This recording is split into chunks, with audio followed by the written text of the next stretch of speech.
Single back is Gibbs. Goff turn, gives it to Jameer, to the end zone, touchdown Detroit Lions.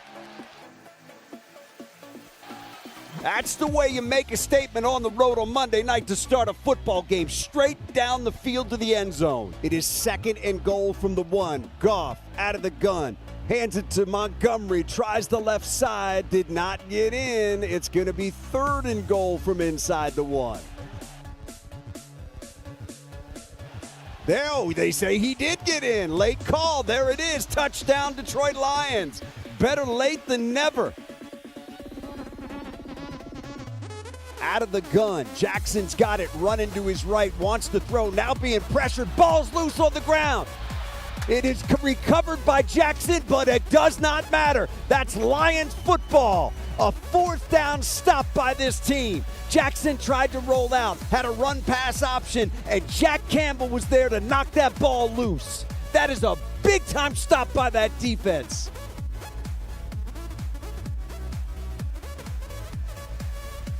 Lions show 4 across the front. There's the snap. Jackson back, looking right. Pressure comes. Jackson still looking. Stepping up. Gonna get hit. Gonna go down. Al-Quadin Mohammed got him. Goff out of the gun. Montgomery to his right. Jared's got it back and looking, throwing right side. Wants Amon-Ra. End zone. Got it. Touchdown, Detroit Lions. What a delivery that time by Goff, where only Amon-Ra with those late hands could pull it in, and the Lions are an extra point away from drawing. Yeah, 1 2 1 2. 1 2 1 2. Mic check. Hey, can y'all hear me out there? Hey. Against all odds. Against all odds. Against all odds. Against all odds. Against all odds. Against all odds. The podcast. Shout out to Rockhound Detroit Lions, man. My pride. All right, good morning, everybody. Welcome into the Rise to Grind Morning Show. It is Wednesday already. Can you believe it, man? We're halfway through the week. And that means what? We are about 10 days away still from seeing your Detroit Lions play again. No, it's at least 10 days. What's it got, like 12 days maybe? I don't know. I missed the clock. I missed the countdown. But anyway, we got a lively show for you guys this morning. We're going to be talking about Detroit Lions possible trades, or at least the rumor there is floating around. I have a hot take for it today. Maybe you'll understand where I'm going to go with this one here in just a moment. But I don't believe in the hype. Never going to believe in the hype. We're going to talk Tim Twentyman this morning, get his observations. Aaron Glenn versus Calvin Shepard. Who's the better defensive coordinator? And that is your first poll question of the day. Is Calvin Shepard outperforming Aaron Glenn so far through 7 weeks as a defensive coordinator? And I see a lot of you already say yes. That I would agree. Strength of schedule for your Lions remaining. It's not easy. The hardest schedule is upcoming. Offensive line rankings, quarterback rankings. It's a rankings kind of a day-to-day. A little bit of Detroit Lions news and rumors. And are your Lions Super Bowl contenders? We're going to find out here in just a moment when we get right back here and get joined by Eric. All right, good morning, everybody. Welcome to the Rise and Grind Morning Show. Rise and Grind Morning Show is the best podcast in the world. Amik Robinson. Pressured by Hutchinson. He goes down again.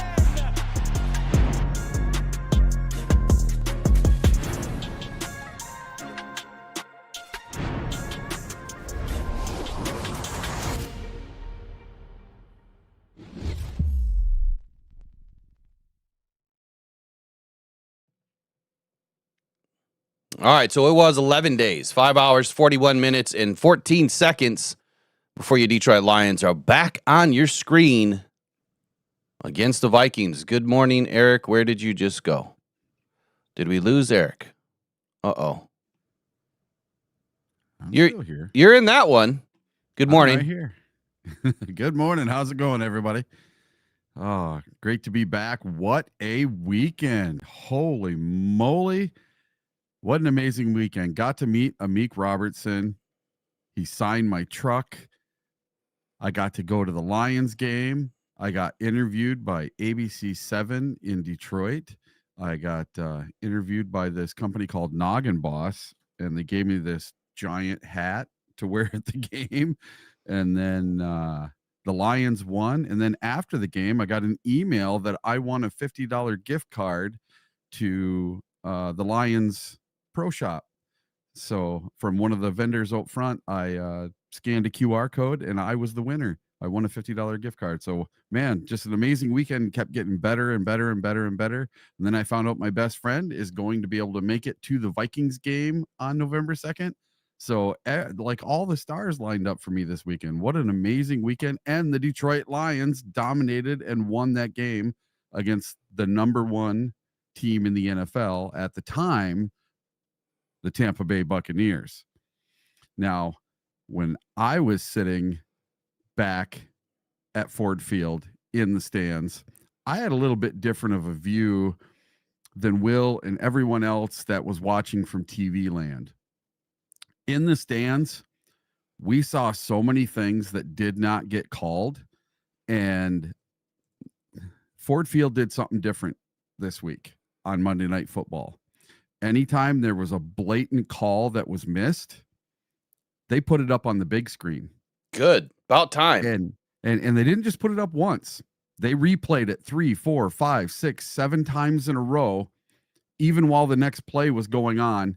So when you heard us getting really loud when the Detroit Lions offense was on the field and these refs suck chant that was going around, the Lions were getting hosed in this game. Now, I rewatched it on TV, and it doesn't look like the Lions were getting hosed on TV because they made the narrative look like the way they wanted the narrative to look. There were face masks that weren't getting called. There was one play where they didn't even show it on TV. We missed, matter of fact, they went to commercial. Yeah. At one point, we missed like 2 minutes, like a whole drive. Yeah. And I'm going to tell you something. There was one play where one of our offensive people, I think it was a wide receiver. Offensive people? Offensive people? Yeah. A people. It's a people. Offensive player.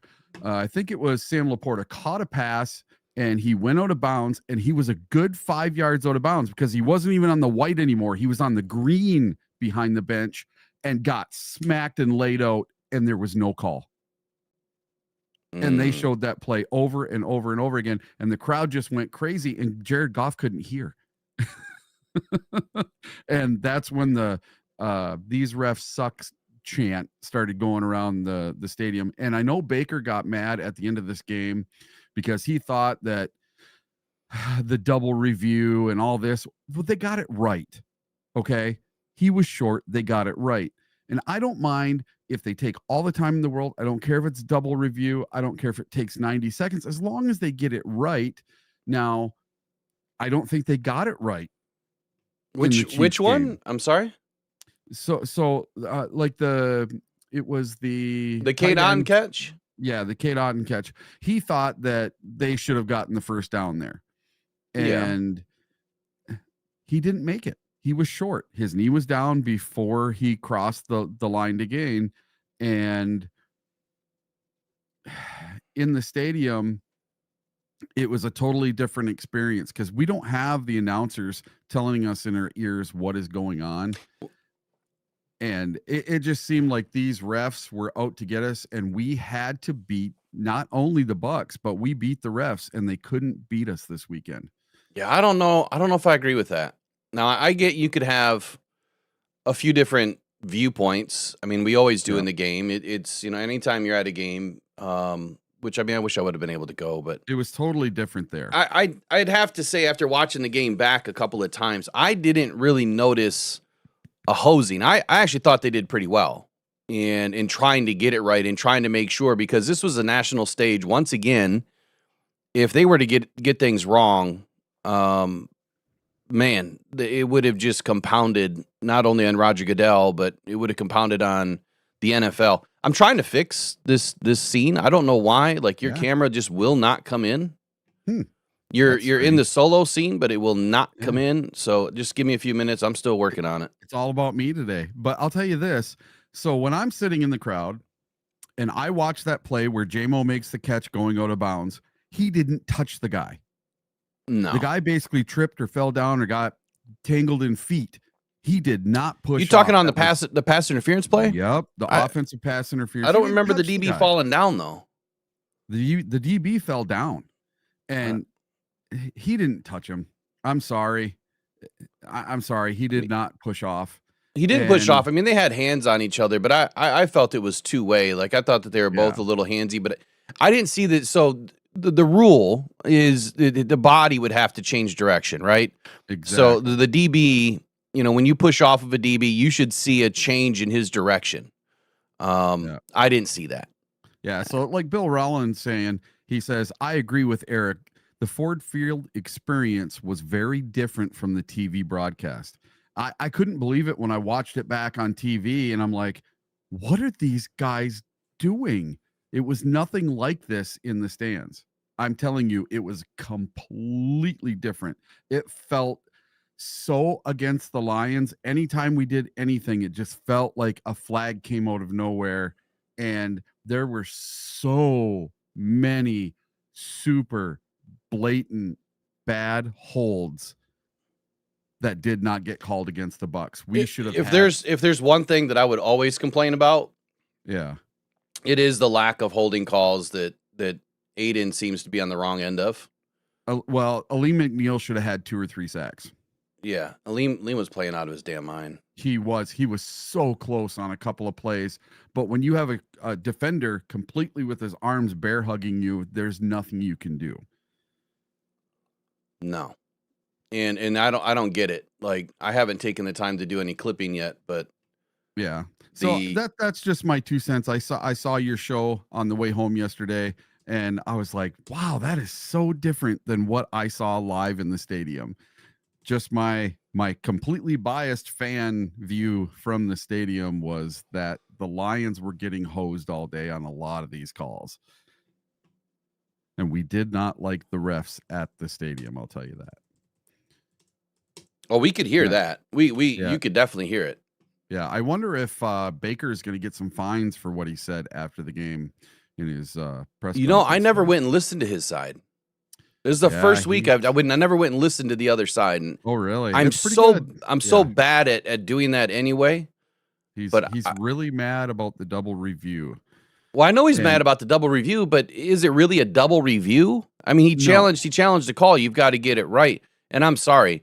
And I heard Dan yesterday when he said, hey, there's the refs taking a little bit extra time, or they got this late broadcast view.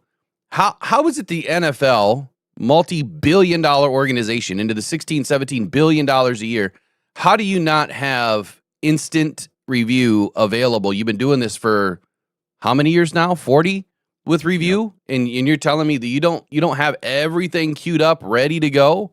That doesn't make any sense to me. I think that's a bunch of BS for them to give us that excuse that they just didn't have this other view available that quickly. Well, I'll tell you what fixes it all. I know what fixes all of it. And so do you. And so does everyone at home. If we adopted the same system as the UFL, the minor league team, the UFL does it right. You hear what the refs are saying to New York. You hear what New York is saying to the refs. You know exactly what they're looking at because they show you in the control room exactly what they're looking at. They show you exactly what the ref is looking at. Now, in the stadium, we could see up on the screen exactly what the refs were looking at. And see, they got away from that. That was one of my, again, another bigger complaint for me this year. And even last year, I kept saying, where are all the reviews? Because we used to have instant review right away on the big screens in the stadium. They would show exactly what the ref's looking at. And maybe it's been 3 seasons now that I felt like they've just gone away from it for whatever reason. Okay, well, why are they going away from it? Are they going away from it because they're trying to hide something? Okay, to put the tinfoil hat on, are they trying to script the games, or, are they trying to rig the games like, you keep hearing people talk about? Okay, well, then that would be a way to do it. Stop showing the replays in game. I mean, put yourself in the ref situation in Detroit, raucous crowd, and you're totally just screwing the Lions, and now you're seeing all the reviews. At what point do 65,000 fans come running on the field? I'm sure they worry about that, because I'm telling you right now, there is no security in the world that is going to stop that. No. Not one. It's not going to happen. So that maybe they're trying to protect from that. And they stopped showing the reviews because Lions fans have been, I mean, we've just been sick of it for a long time. And we're not the only team. And I'm not going to say that we're the only one affected, because we're not. There's a lot of teams out there that are affected. It just seems like it's more so us than it is them quite often. So it's, is what it is. But anyway. And they could end it all with one word: transparency. Exactly like we try to do here. Transparency, honesty, and all the reporting and things that we do. We try to get it right. We try to be factual about everything. And if we get it wrong, we admit it when we're wrong. And if we have to, dig deeper, we dig deeper. Otherwise, you have to label it opinion.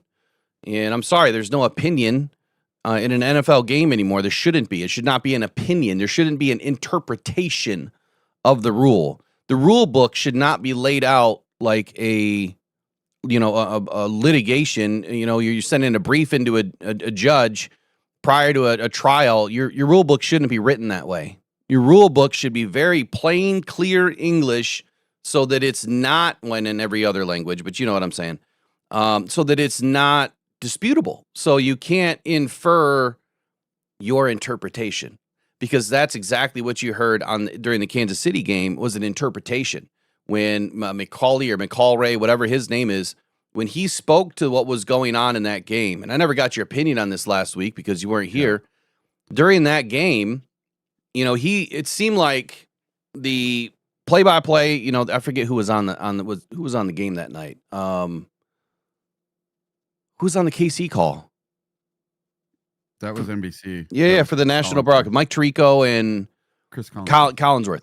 So it seemed like they knew what was going on the Jared Goff play right away, like almost immediately. That never happens. They shouldn't know what's going on because they're not getting the call right away.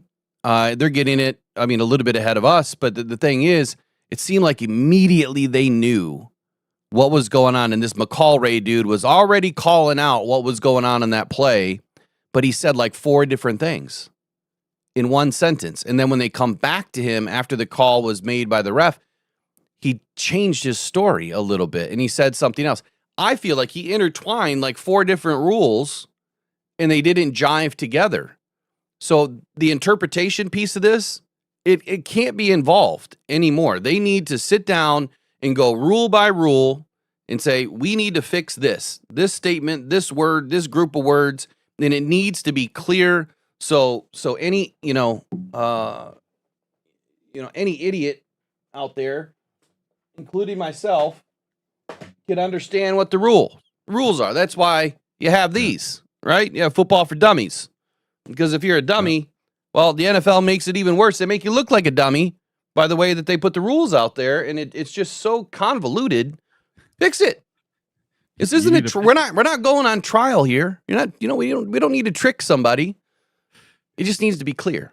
So, by the way, this was not part of the schedule today, but anyway, keep rolling. You need to take a picture of that book and make that the clip for the beginning of the show there. It should just be its own channel, probably. Football for Dummies. All right, so let's get rolling here. Lions media sessions we're going to get into today. Tim Twentyman, we're going to get into all that and more. Let me get my chat back open here. Hey, on your side, since I haven't looked yet, can you guys tell me, does the picture look a lot better today? It looks pretty good, yeah. And how's the audio? Are we matched up pretty well? Because it's been a little bit since Eric's been on. I haven't looked on the YouTube side yet. I haven't even listened to it yet. Usually I do by now, so I don't know if we're all screwed up. Oh, so you asked my opinion on that Chiefs call. This is my opinion. The Detroit Lions know exactly what they're doing. They know exactly what they're doing. So in the Dallas game a couple years ago where Skipper reported, not Decker, Skipper reported, it's the exact same thing as this play in KC. They knew exactly what they were doing. They knew exactly how to skirt the edge of the rules without breaking the rules. They didn't break the rules, and that touchdown should have counted. That's just my opinion. Yeah, and so I went through it. I exhausted the internet. I think of this maybe a little bit, but yeah, I went through it quite extensively, and I do agree that if you read the rule one way, Goff was supposed to stop into his motion. He was supposed to stop for a second. If you read the rule the other way, he was just supposed to stop before he started his motion. If you read another rule, it states that you can't gain the line of scrimmage while in motion. So how can you stop? Is he supposed to just stop and face the sideline? Because if he's in motion, I mean, how often do you see guys in motion, a receiver stop? They might run to one side and reset, but that usually doesn't happen either. They go in motion and they keep going once the ball is snapped. So that doesn't make much sense to me. What was Goff supposed to do? Where was he supposed to stop? Right? And I'm not going to get all into it this morning. I've gone through all the rules, and they were wrong. They were wrong in the way that they interpreted it. And I'll just go back to what I said before. I think that, if Dan Campbell did go over the play with the refs, and I hate to even say this, but maybe the ref said, we got something here that we could probably screw the lines up on. When they run this, let's just huddle together. We'll take care of it, right? And you know what? They did utilize the one rule that refs can huddle, right? They can huddle. They can conference. They can throw a flag after the fact. What made it bad, Eric, is the fact that they said they didn't see Goff. He got out of our view. And then I make the video, and I'm like, wait a minute. You got a ref that is literally 10 feet away from Goff. You got another one that's about 12 yards away from Goff. And then you got two more on the other side that are about 30 yards away from Goff. And you got one in the back that's about 15 yards away from Goff. How in the hell did he get out of your view? It's one guy. He was the only guy moving until the ball was snapped. There's no way he could have got out of your view. But you admitted that in a pool report. And then you're going to come back and say, oh, we huddled and we had to get the idea of this guy and that guy and this ref and that ump to come up with our decision. Yeah, come on. BS. But anyway, we'll get off of that. I'm sure we don't need to rehash it all. Everyone doesn't want to hear it all over again. You know something that's crazy, though? We went 15-2 last year. We're 5-2 this year. And we're talking about the refs. Mm-hmm. That's just nuts to me. But that should tell you something, though. We don't care how good we're playing. Yeah. Because we're still getting the shit end of the stick. Exactly. Okay? And I mean, the stick is pretty far up there right now. And that's the way it feels. And I thought where you were going with, the Lions know exactly what they're doing. Mm-hmm. I thought you were going to say something about Dan Campbell because, him coming out and saying multiple times, yep, I was told that it came from upstairs, that it came from New York. So, again, transparency would be great, NFL, but if they are really trying to script something, if they are really trying to turn this into entertainment with reality, where, they're still allowing the games to be played the way that they're being played, that you still can win every game, and they're trying to inject a few things here or there to alter it, which, honestly, ask any coach. Ask Dan Campbell. How many times has Dan come up and said, man, we were just 2 plays away. Man, 3 plays away. Man, just one play, one ball bounce here or there. That tells you that just one ref call or 2 or 3 can really change an entire game. If you are just 2 or 3 plays away from winning, you are 2 or 3 or even 1 call away from losing. And that's the difference of the game of inches that the NFL is. At the end of the day, what I hate to see for all teams, not just the Lions, these guys put their bodies through hell. And a lot of them, Amik Robertson, Alex Anzalone, Aiden Hutchinson, Ali McNeil, Malcolm Rodriguez, all of these guys, and there's others on this squad coming back from major injuries to play, and they're trying to get back as quickly as possible. You hate to see players like that put their body through that much that they then have to deal with that. It's not fair to them. And I think that's all that Dan Campbell wants. I think that's all that any of these coaches want is, I just want a fair game. I want my guys to have a fair opportunity. The NFL talks about fairness and competitiveness and the competition committee that they have. Make it that way then. Stop taking the game out of these guys' hands. Let them settle it on the field. But don't do it to the degree that you don't throw a flag on KC and then Brian has to settle the score at the end of the game, which I'm not saying I back the fact that he punched Juju, but I am saying you can't let the game be reffed by the players. You have to do your job, and you have to do it right. Otherwise, that's the crap that happens. However, I will say this, and then I want to move on. I listened to, oh my God, my brain is mush today. What the hell's his name? Former Carolina quarterback. Cam Newton. Cam Newton. I listened to Cam Newton yesterday for a minute. He popped up. I didn't even know he had a show. 4th and 1 or something like that. So he popped up. Yep. They happen to be talking about the Lions. So good job, YouTube algorithm. Listening to it, and he's like, it was kind of funny skit-ish in the beginning, but then he was serious that this is like, the players' code, right? It's the NFL code, but it's also the players' code. I mean, they used to call it the G code back in the day.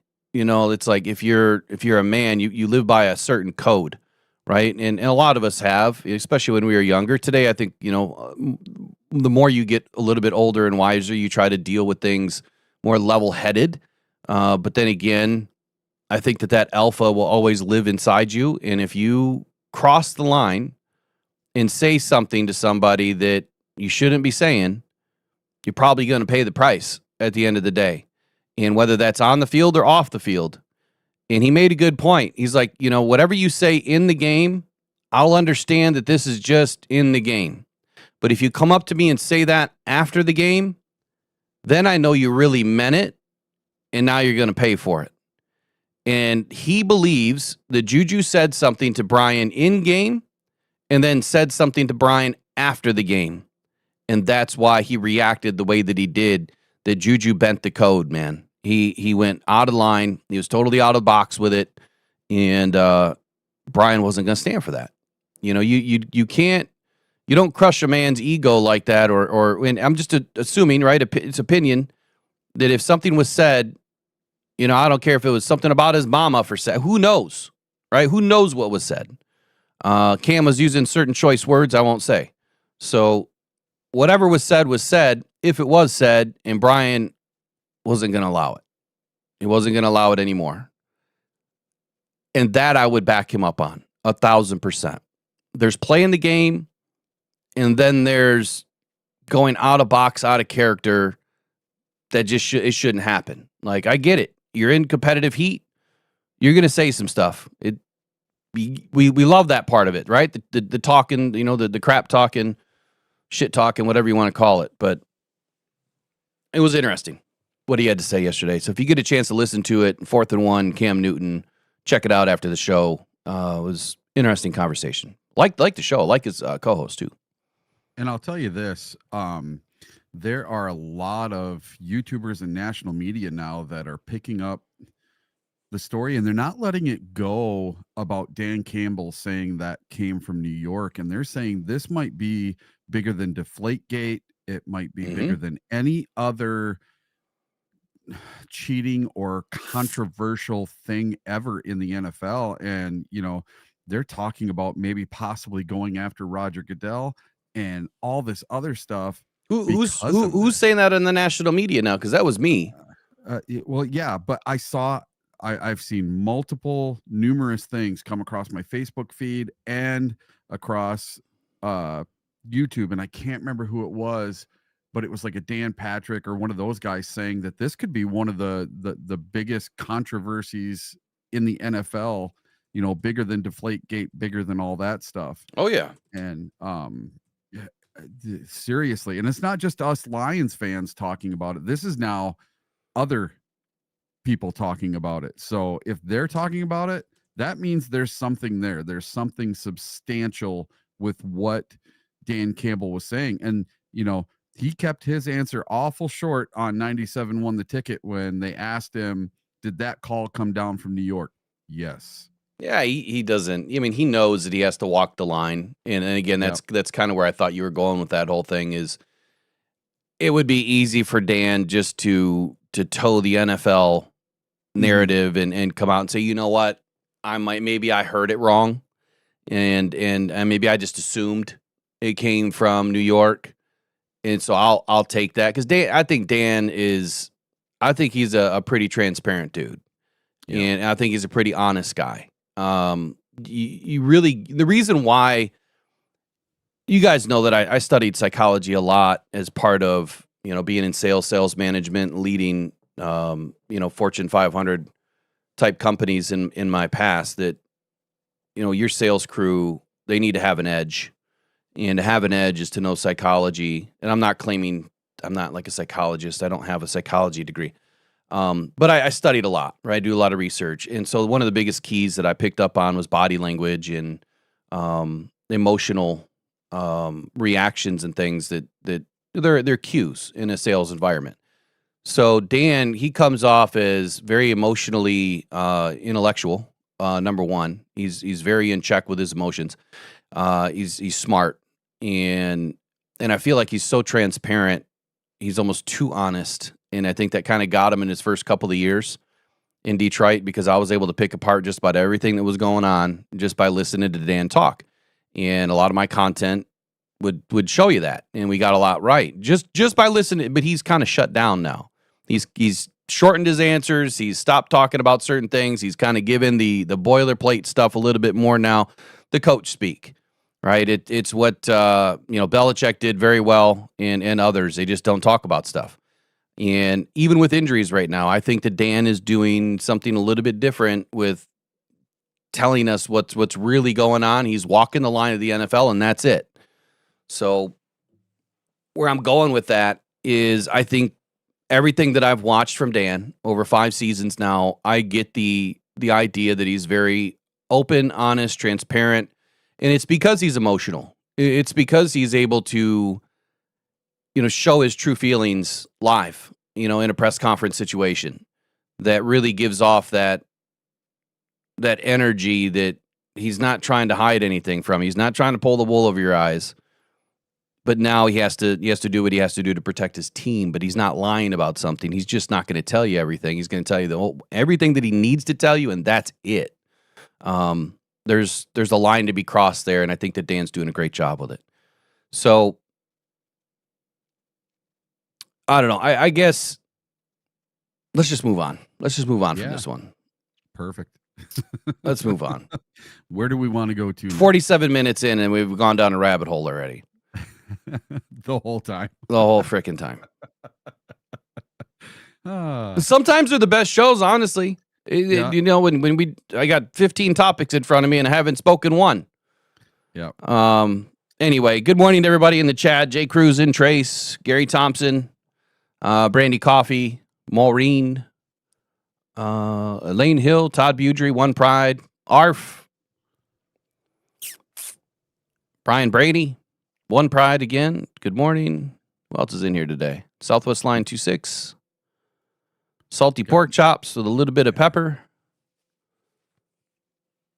Mr. Detroit City's in the house this morning. Good morning. John Desage, Motown Mitch, Nick P. Who else we got in here? Dwayne Keene, Bill Rowland, Brian Brady, Lady Lion 20.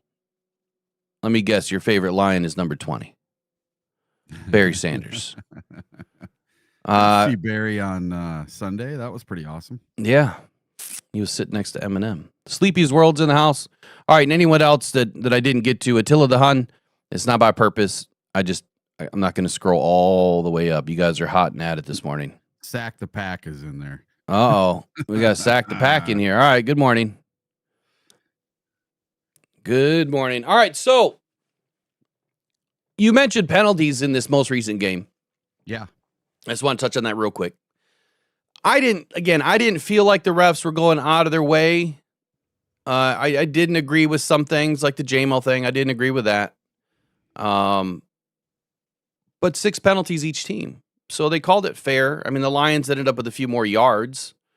The pass interference on Rock Ya-Sin, questionable, yes. I didn't necessarily agree with it, but then when I go back and watch the film, it's It's there.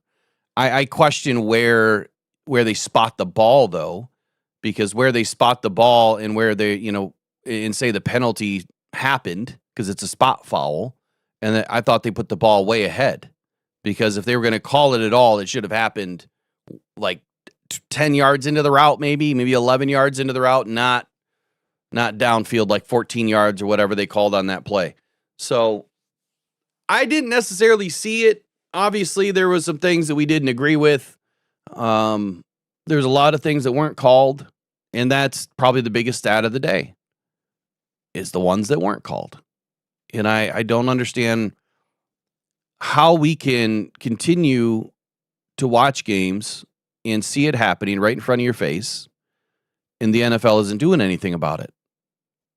It's like they're purposely or intentionally, and it's not just Aiden, right? It's not just the Lions.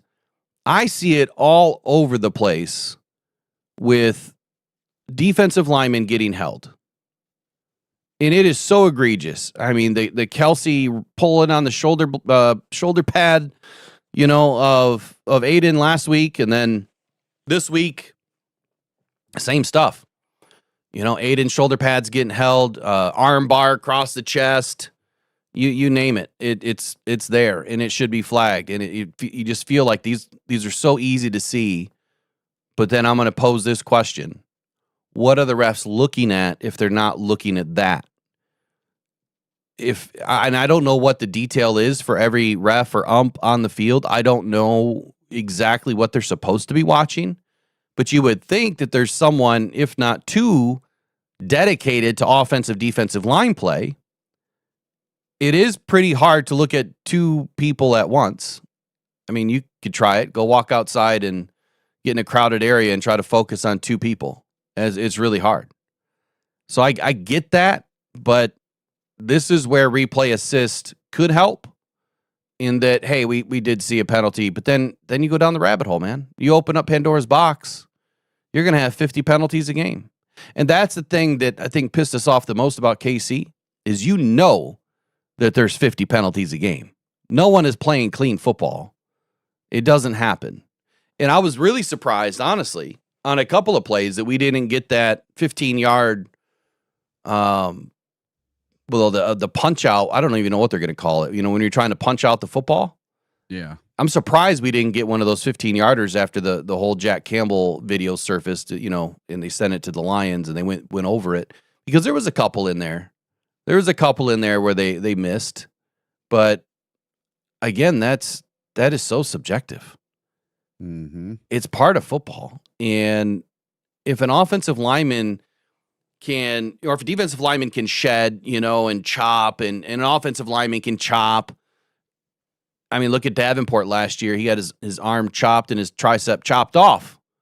So they didn't throw a flag there. They didn't even penalize the guy, Paris Johnson. If they can do that, why can't you punch out a football and potentially miss? I don't know if you've ever boxed before. I used to box when I was younger, and people could stand right in front of you and you're going to miss. Happens all the time. Just go watch a boxing match. Happens all the time. Like a low blow. You don't mean to do it, but it happens, right? That body moves in a split second and you're punching someone in the junk. It happens. So, I don't think the Lions are trying to do it egregiously. I just think it is what it is. It's part of the game. And they can't. Okay, so we'll throw Tin Hat on for one more second. Because the Lions are so successful this year at punching the ball out, getting turnovers, changing the game, is this now, hey, Jack Campbell, you might want to watch this. We're going to throw a 15-yarder on you because he's missing the ball. Is this a way to the NFL to say, hey, you're really too damn good at what you're doing, and it's really screwing up everything that we're trying to control? So be cautious, because now we're going to throw a flag on you. So venture down that rabbit hole. Do you think that this is an attempt at the NFL trying to say, you're just way too good at doing what you're doing. You're really screwing everything up for us right now. If you believe in things are fixed or rigged or whatever, right? And or would Dan Campbell say this? I don't give a shit. I don't care. Brian, do what you're doing. Jack, do what you're doing. Everybody keep doing what you're doing. If you get 15, you get 15. But if you don't get the fumble, you don't get the fumble. I'd rather have the fumble. So if they call a flag, if they call a foul, they call a foul. Just don't stop. What would you think? I'm going to stay impartial. Okay. All right. Yeah, we don't want to know my real thoughts on all that stuff. Yeah, look, I could go down conspiracy row all day. I love a good conspiracy. But I don't like it in football. I really don't. I want to believe that the NFL is doing this due diligence in trying to put out a good product. Anyway, volume 2 of the Roger Goodell saga that I started with that absolutely went bonkers, that will be coming out during the bye week. So I'm getting really close. Volume 3 is going to take some time. Volume 3 is getting inside the refs and how they're living, where they're living. I'm not going to give addresses or anything like that. Someone put this in an email, said, hey, if you're going to follow the money and do volume 2, you really need to follow the money all the way and figure out who these guys are. Who are these refs? What kind of money do they have? Where they live in? How they live in? I mean, you get pretty decent money to be a ref. I mean, some of them are making like $200K a year for 6 months. That's, some might have full-time jobs and they do this part-time, I would assume. It's not year-round. Or maybe you ref year-round. Maybe you're doing some college and you're doing NFL and you're doing UFL. You could even be doing that now. Then it would be pretty much full-time, and you'd be banking money if you did all 3. So I don't know. We'll see. I know that some of them are part-timers. Obviously, it's a part-time gig if you're just doing NFL refereeing, but it's not part-time money, that's for sure. I forgot to tell you, my friend and photographer, Doug Julian, just got the gig to be the official team photographer for the new AF1, the Arena League football team in Saginaw, Michigan. That's cool, man. He's going to get to travel with the team to every game and every home game. And he said, any game I want to go to, I can go be his assistant photographer. His mascot? Yeah, I can go help him photograph. That's awesome, man. Congratulations to Doug. Yeah. And we're getting an arena team in Saginaw. That's pretty cool. It's going to be next spring at the Dow Event Center. All right, let's flip the script. It's almost 9 o'clock. We got to talk about some football here, and we'll be right back. Pressured by Hutchinson, he goes down again.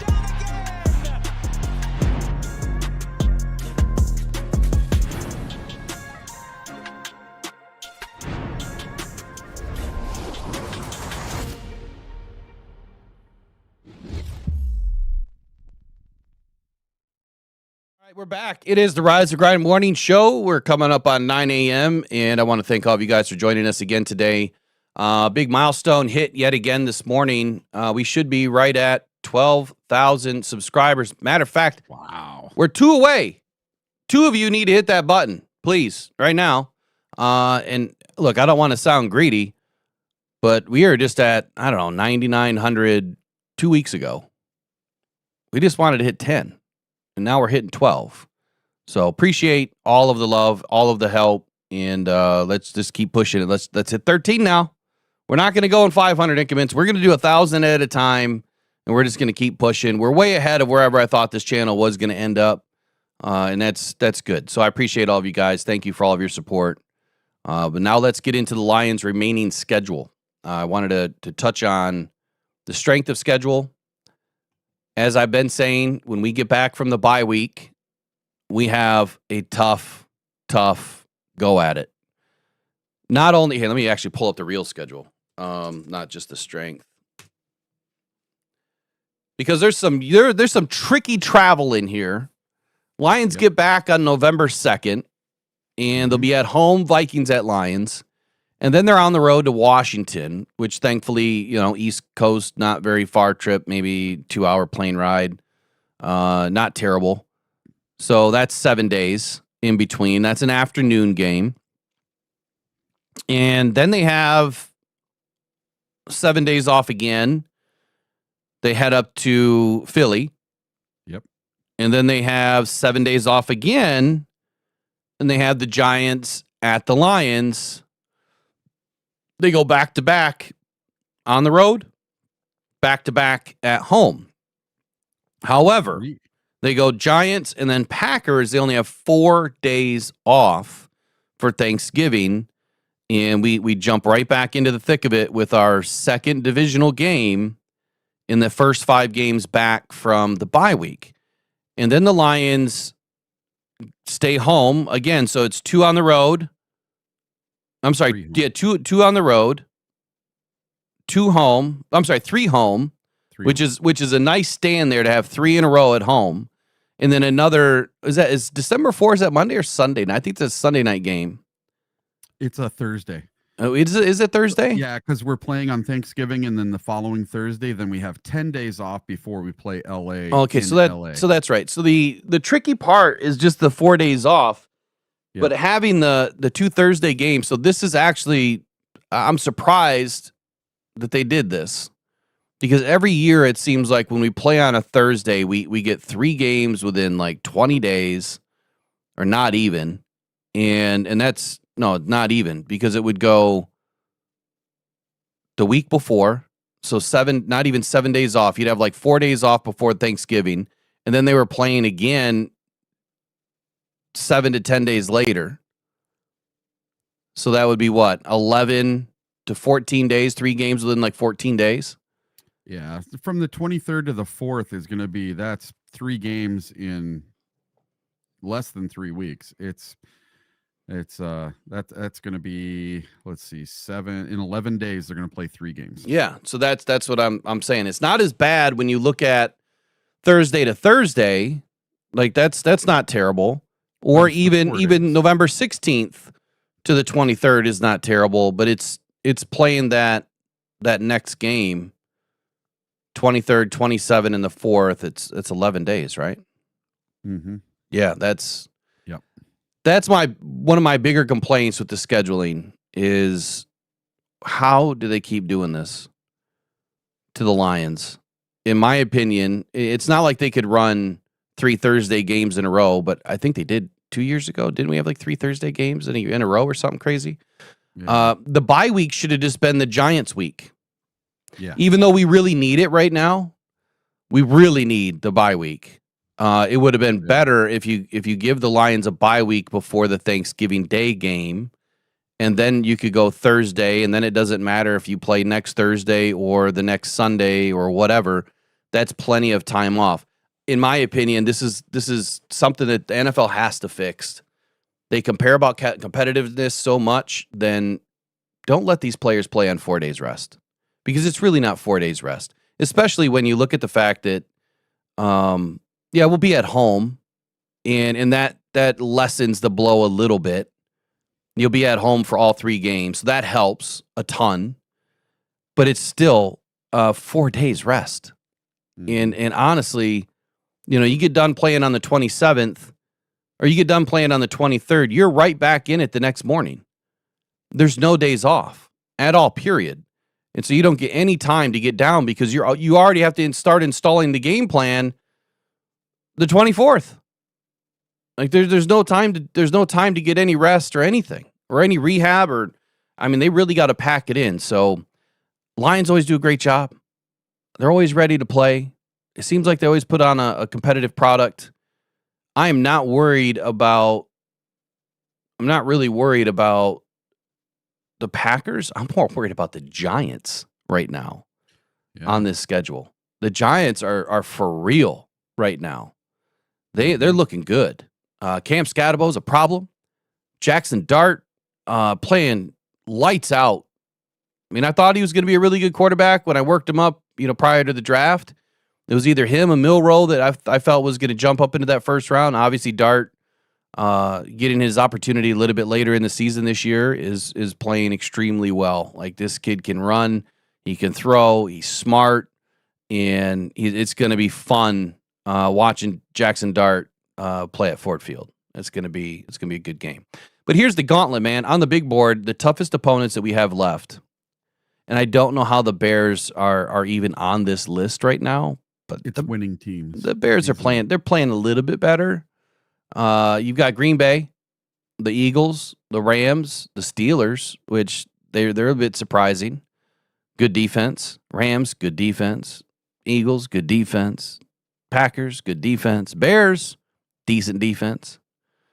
I would probably have New York involved in that list more so than the Bears. I get it that it's the winning teams. Mm-hmm. And then Washington, like they're no slouch either. Cowboys, they're no slouch either. So I think out of all those teams we're going to play, I think the Cowboys might be the toughest team of all these teams we have to play still. Oh, I don't know about that. I'm telling you what, go watch a Cowboys game, man. That offense is putting up some points. Yeah, they are. They're going to be getting CeeDee Lamb back before our game. Pickens is out of his mind. He's already back. Not CeeDee Lamb. Yeah. Pickens has been going out of his mind. CeeDee Lamb's supposed to be coming back in the next just week played. or two. He did? Yeah. Because I have him on fantasy and he's sitting on my bench because he was out this week. I'm almost positive he just played this weekend. No, they connected on like an 80-yard touchdown or something crazy. Look it up. Yeah, against the Commanders, October 19th. He was 5 receptions, 110 yards. Oh, jeez. 1 TD. I better check my fantasy. You just failed on fantasy. That's all. No, I'm 6-1 in 2 of my leagues. He's been back, so I mean, it's saying that he played against the Eagles. He played against on September 4, the Giants on September 14. Yeah, and then he got hurt. And then he was out against the Bears. He missed that week. Then he played against the Commanders, had a really good game. But yeah, in between him and Pickens, that's tough sled. Yeah. I'm telling you what, and Dak Prescott's playing with his hair on fire, and all the talk right now is that the Cowboys are trying to get Max Crosby. Yeah, I don't know where this is coming from. Yeah, I know, but they're it sounds like for the first time ever, Jerry's ready to swing the bat at the trade deadline. Well, Jerry could swing all he wants. Yeah. But Max was just signed to a deal, just like Trey was. Or not Trey, just like Miles and some of the other guys. Like, they're not moving off of those players. No, I don't think so either. No, they're not. And I guess I'll get into the rumors here in just a moment, but the thing that I wanted to say about the schedule is John Morton, you better show the hell up. Because this dink and dunk stuff, I get it. I knew that we were gonna get into the quicker concept game this past weekend against the Bucs because of their defense. However, we have to get that ball downfield. And if we're not going to get this ball downfield, I don't know if we're going to beat many of these teams. And I'm just being straight up. The dink and dunk does not work for this offense. I mean, it's a grimy, gutted out kind of a game, but here's my overall feeling about it. The more you dink and dunk, the more you're putting your players in harm's way because they're taking harder hits. They're taking more hits. When you're throwing the ball downfield, it's a little bit less on the body because you're typically one-on-one or you're running out of bounds. I don't like the dink and dunk, even though we need to do it. This offensive line, they really need to step up, and they need to keep Goff clean as much as possible. 2.5 seconds time to throw this past weekend is not enough. They need to give Goff a little bit more time. Otherwise, if we dink it and dunk it the rest of the season, J-Mo's not going to have any stats at all. Not that I care. I don't care about his stats. I care about the wins. I don't care about fantasy. I don't care about betting props. I don't care about none of that. Matter of fact, I have J-Mo on my fantasy. Anybody want him? Have him. It doesn't matter to me. What matters to me is that John Morton opens up this playbook. Because so far what we've witnessed over the last couple of weeks is not what this team is built to do. This team is built to get downfield. You have all of these racehorses locked in a cage right now, and you're not using them. And he needs to use them. J-Mo is probably frustrated as all get out. If he truly is a champion of being a team player, then he's good. Right? He's probably fine. So my first question would be, to get out of the strength of the schedule, is what is our record over the next, let's see, 1, 2, 3, 4, 5, 6, 7, 8, 9 games? What is our record out of these? I'm sorry, not 9 games. 1, 2, 3, 4, 5, 6, 7, 8. Yeah, 9 games. What is our record over the next 9 games? Green Bay, go. Yeah, winner. Just go win or loss. Green Bay, win. Eagles, loss. Rams, Win. Or no, loss for the Rams. Wow, dropping 2 in a row. Well, no, I have the Rams as a loss, and I have Philly as a loss, and that's the only 2 losses I have for the rest of the year. Okay, so you think we're going to take care of Steelers, the Bears, the Giants, the Commanders, the Vikings, and yeah. So the Vikings, I don't care who's the quarterback. I don't either. I think we're fine there. They have a really good defense, though, and the Cowboys. That is where our defense is going to have to play a good game. So what we witnessed this past weekend, stellar performance out of these guys. I stumbled across Arthur Maulet's Twitter. He doesn't have like any. He's like got 5,000 or 6,000 followers or something like that. Yeah, y'all need to go follow Arthur Maulet. That dude. I assume it's his.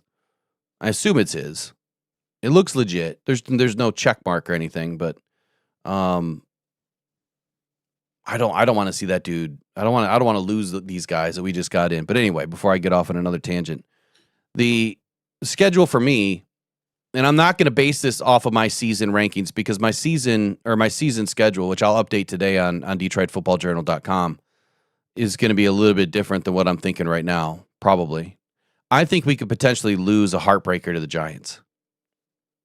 Really? Yes. Well, I have 13-4. And for the first 7 games of the season, we went 5-2, and I predicted 5-2. But the thing I got wrong was the very first game of the year. We lost to Green Bay instead of losing to Baltimore, but we did lose to Kansas City, and I did predict that we would lose to Kansas City. Yeah, I wouldn't admit that, man. I don't like you for that. But listen, I got the numbers right. We're still 5-2. I just got the games wrong. One of the games wrong. And I think that's probably what's going to happen. We'll probably win either Philly or LA, and we'll slip up to the Giants or Dallas or someone like that. A game we're not supposed to lose, we will lose. Yeah, I hate those games. Yeah. I'm trying to find my season schedule real quick. If you go back to last year, we only lost one game we should have and that was the Bucs game.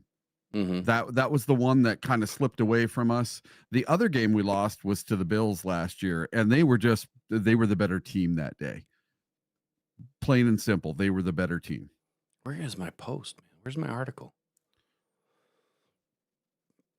I did this totally wrong this year.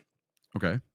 Because while I'm learning to do certain things, and I bite off way more than I can chew, but like the Rocks Locks, I have the weekly installment of my picks and predictions, and I usually update it by Tuesday, but since we're a day behind, I'll update it today. And then I have my season long, which I put out in the very beginning of the season of what I thought that we would do. I went week by week. I even put in there how much I thought we would win by, yada, yada, yada.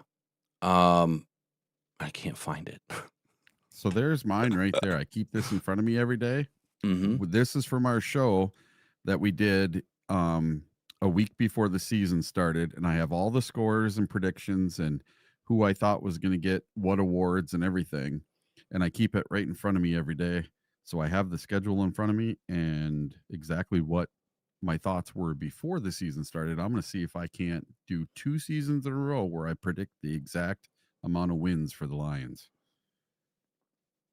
Or actually be 3 seasons in a row. Because last year was the first year. Last year was the first year I got wrong, and since I've been doing this, which I'm good. I'm glad, because if we went with my record at 14-3, I mean the fact that it was between you and I, 14-3 or 15-2, that's pretty solid, man. That's really good, man. Even being 1 or 2 games off, how crazy is that? Because in the NFL, man, teams don't typically keep winning more and more and more games every single season. There's always a drop off.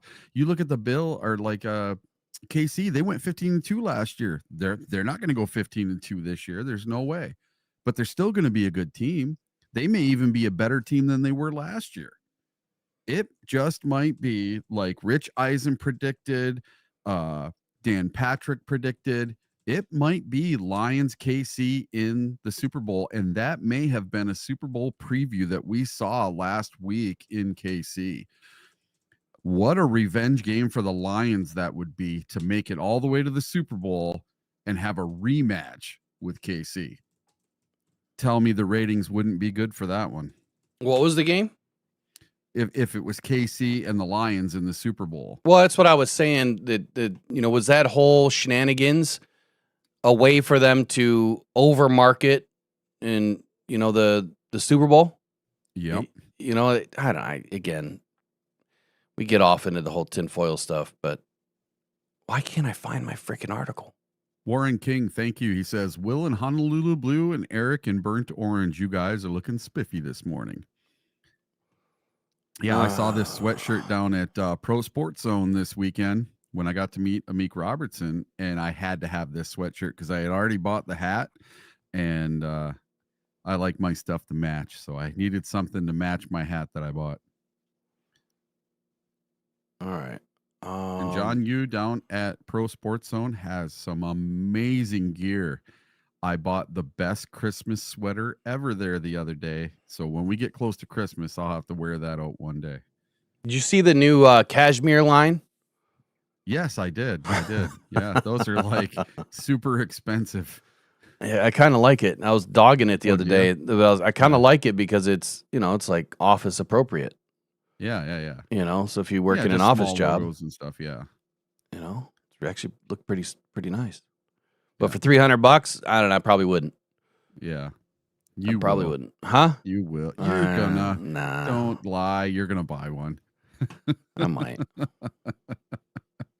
That's a lot of money to waste on a sweatshirt. Megan, if you're listening, she's I know what Will wants for Christmas.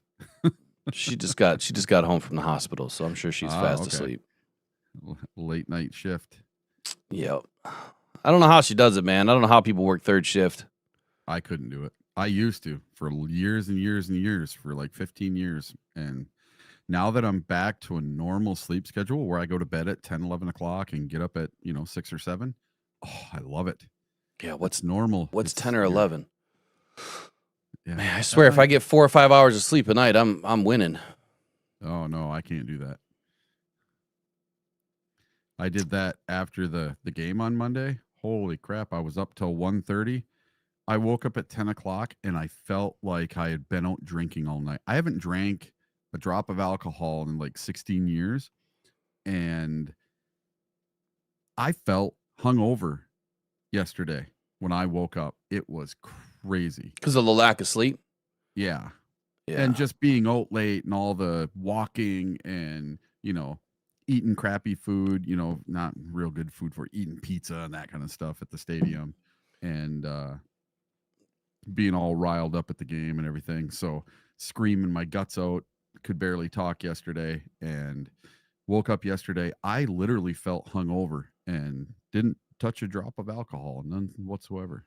All right, here we go. So I found it. I had us going 4-0 in the first quarter. Mm-hmm. I had us beating the Packers by 10. That didn't happen. We lost by like 10, 13, whatever it was. I had us beating the Bears by at least 9. I had us beating Baltimore by at least 6. And I had us beating the Browns by at least 14. So I'm 3-1 in the first quarter. Second quarter, I had us going 3-1. And I had us losing to Cincinnati in a shootout. But obviously the injury to, Smoke and Joe over there that didn't help their case. So I dropped that one. I had us beating KC by 14. That didn't happen. Mm-hmm. So you got to flip flop those two, right? Flip flop. We won Cincy, so I'm down 0-2 now in quarter 2, and then I had us beating Tampa by 5 And then the Vikings, I have us beating the Vikings by 12. So I had us going 3-1. So I had us 7-1 after the first 2 quarters. And I think at the best right now, we could be 6-2. After week 9, we could be 6-2. So I'm a little bit off. For the rest of the year, though, I had us going 3-1 and 4-1 in quarter 3 and quarter 4. So,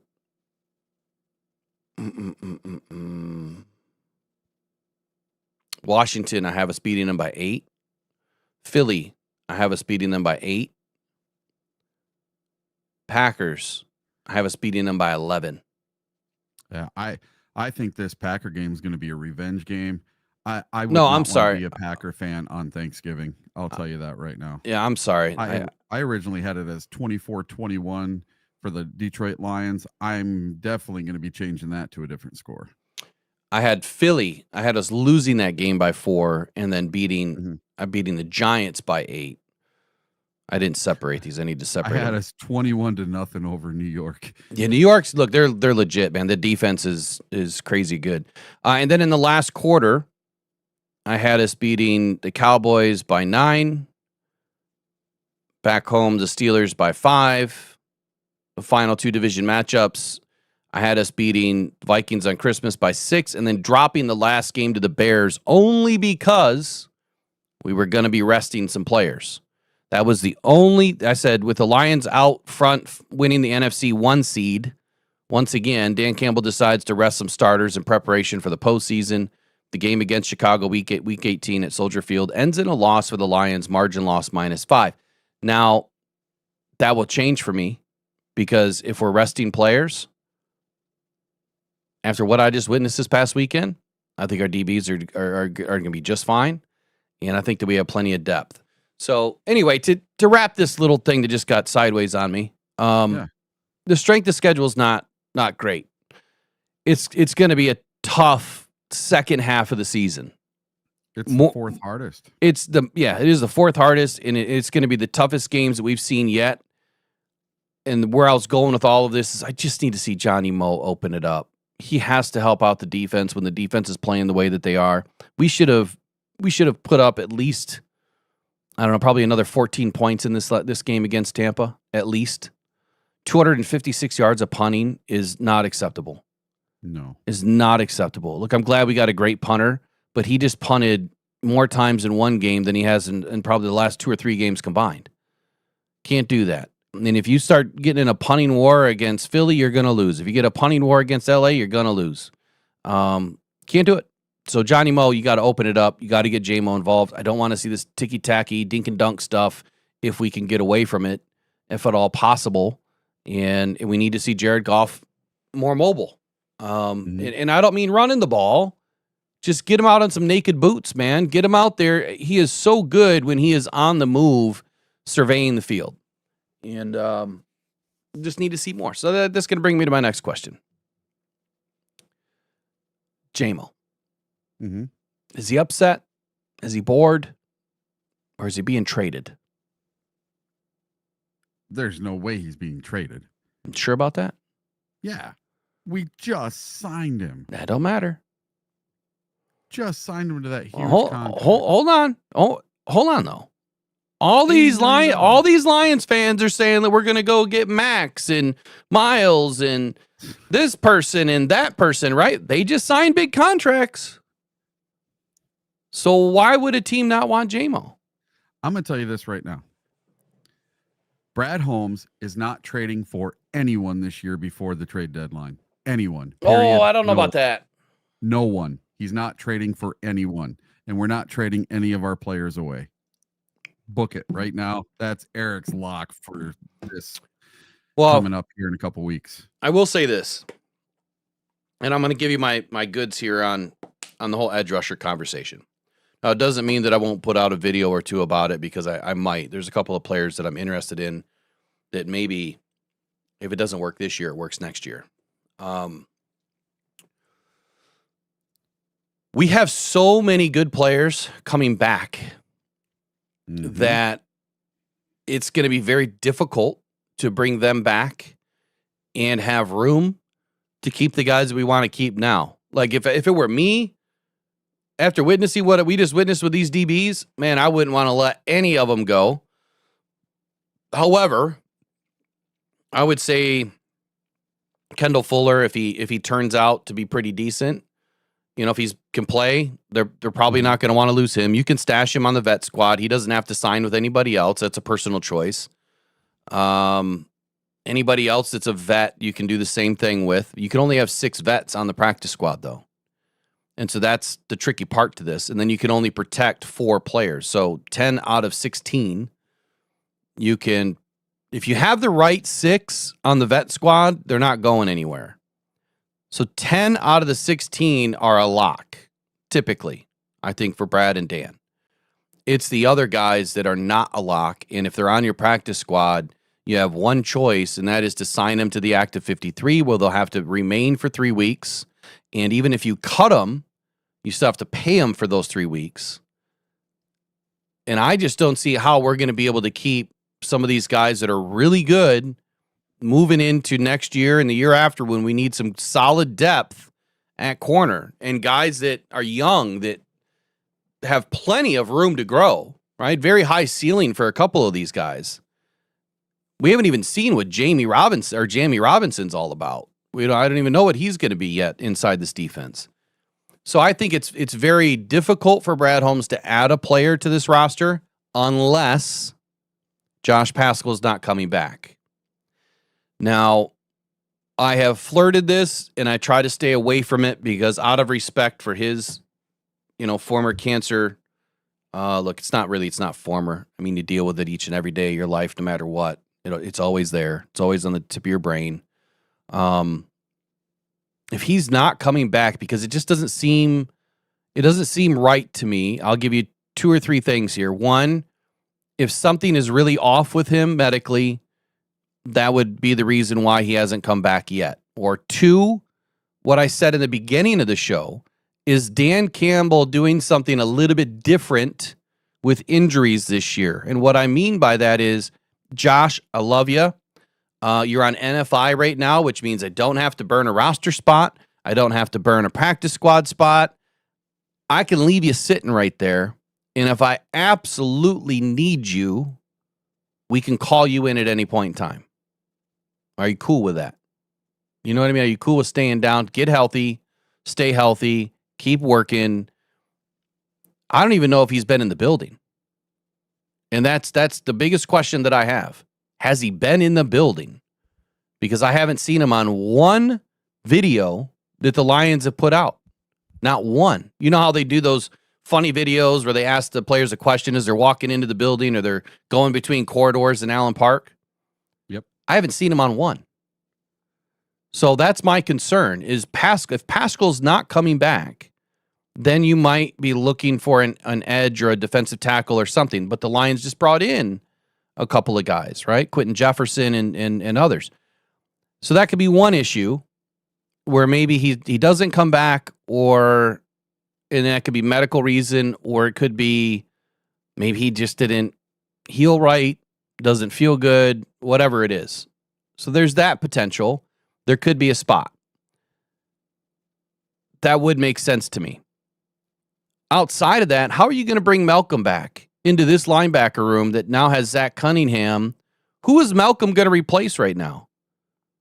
Is he really better than Grant Stewart? No. I don't think so.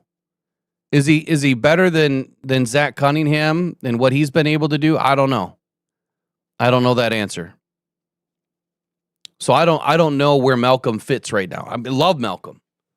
Right? I think he's a big part of this team. When he's healthy and available, I think he plays pretty well. But our 3 starting linebackers are playing out of their minds. Well, that's my point. You're not chasing any of them away, so you've got 3 guys behind them for depth. Yep. So I'm critically thinking here. Is he better than Grant Stewart? No. I'm sorry. Grant Stewart, his attitude, his energy, the way that he gets after it on every play, plays special teams, plays defense.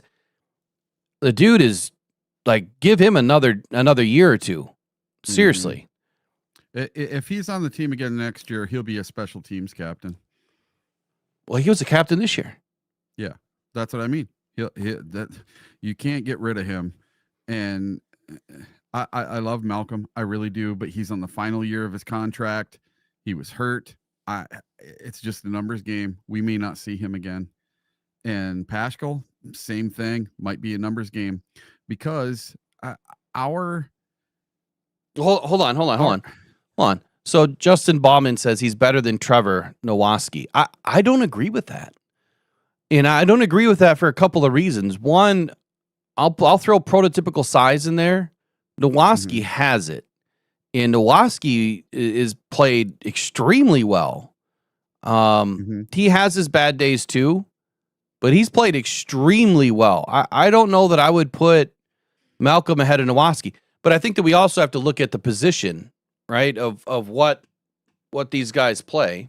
But go ahead, you're saying something. And we haven't heard anything about Malcolm, where he's at. He had we have did. A cleanup procedure.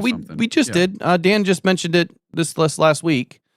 That after the bye week they were going to get Malcolm going, but they still have to open up his window, right? So they still have to do the 21-day window, and look, they may find a spot for him, they may not. I think that we can all agree we all love Malcolm. Yes, it's just it's a depth thing. Where are you going to keep 7 linebackers? I doubt it. I really doubt it. So that means it's Nowaski or it's Zach Cunningham, who's a vet. That's the only way I see this working out, is that they put Zach Cunningham back down to the practice squad, and he sticks, and he stays because he wants to play with a contender. And you bring Malcolm up and you see what he can do. What does he look like? And you give him a run. And if he's not looking good, then you don't have a choice but to somehow stash him again. And I mean, I know that I don't know what these teams do all the time as far as, is someone really injured? Are they really going to IR because they're injured? Or are you just stashing them? You know what I'm saying? Like, yeah. And I'd have to look at Malcolm's, accrued seasons. Is he considered a vet now where you could put him on the practice squad and he has a choice of staying? I don't know what his accrued seasons are right off the top of my head. So the one thing with Cunningham, he's been hurt the last couple of weeks. So how healthy is he? I know he played this week, but I didn't see how many snaps he got or how he did. I don't remember hearing his name at the game. So that could possibly, if anybody was going to go, I think it would be Cunningham, even though Cunningham's a thumper, man. That guy. Yeah, he is.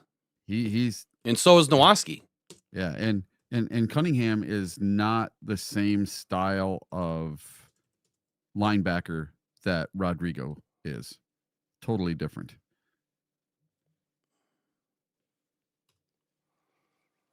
So one thing I was gonna say that I really don't see the Lions trying to trade for an edge rusher. Well, hold on. Okay. Yeah, before we get back into that, I want to finish this thought out. So, all right.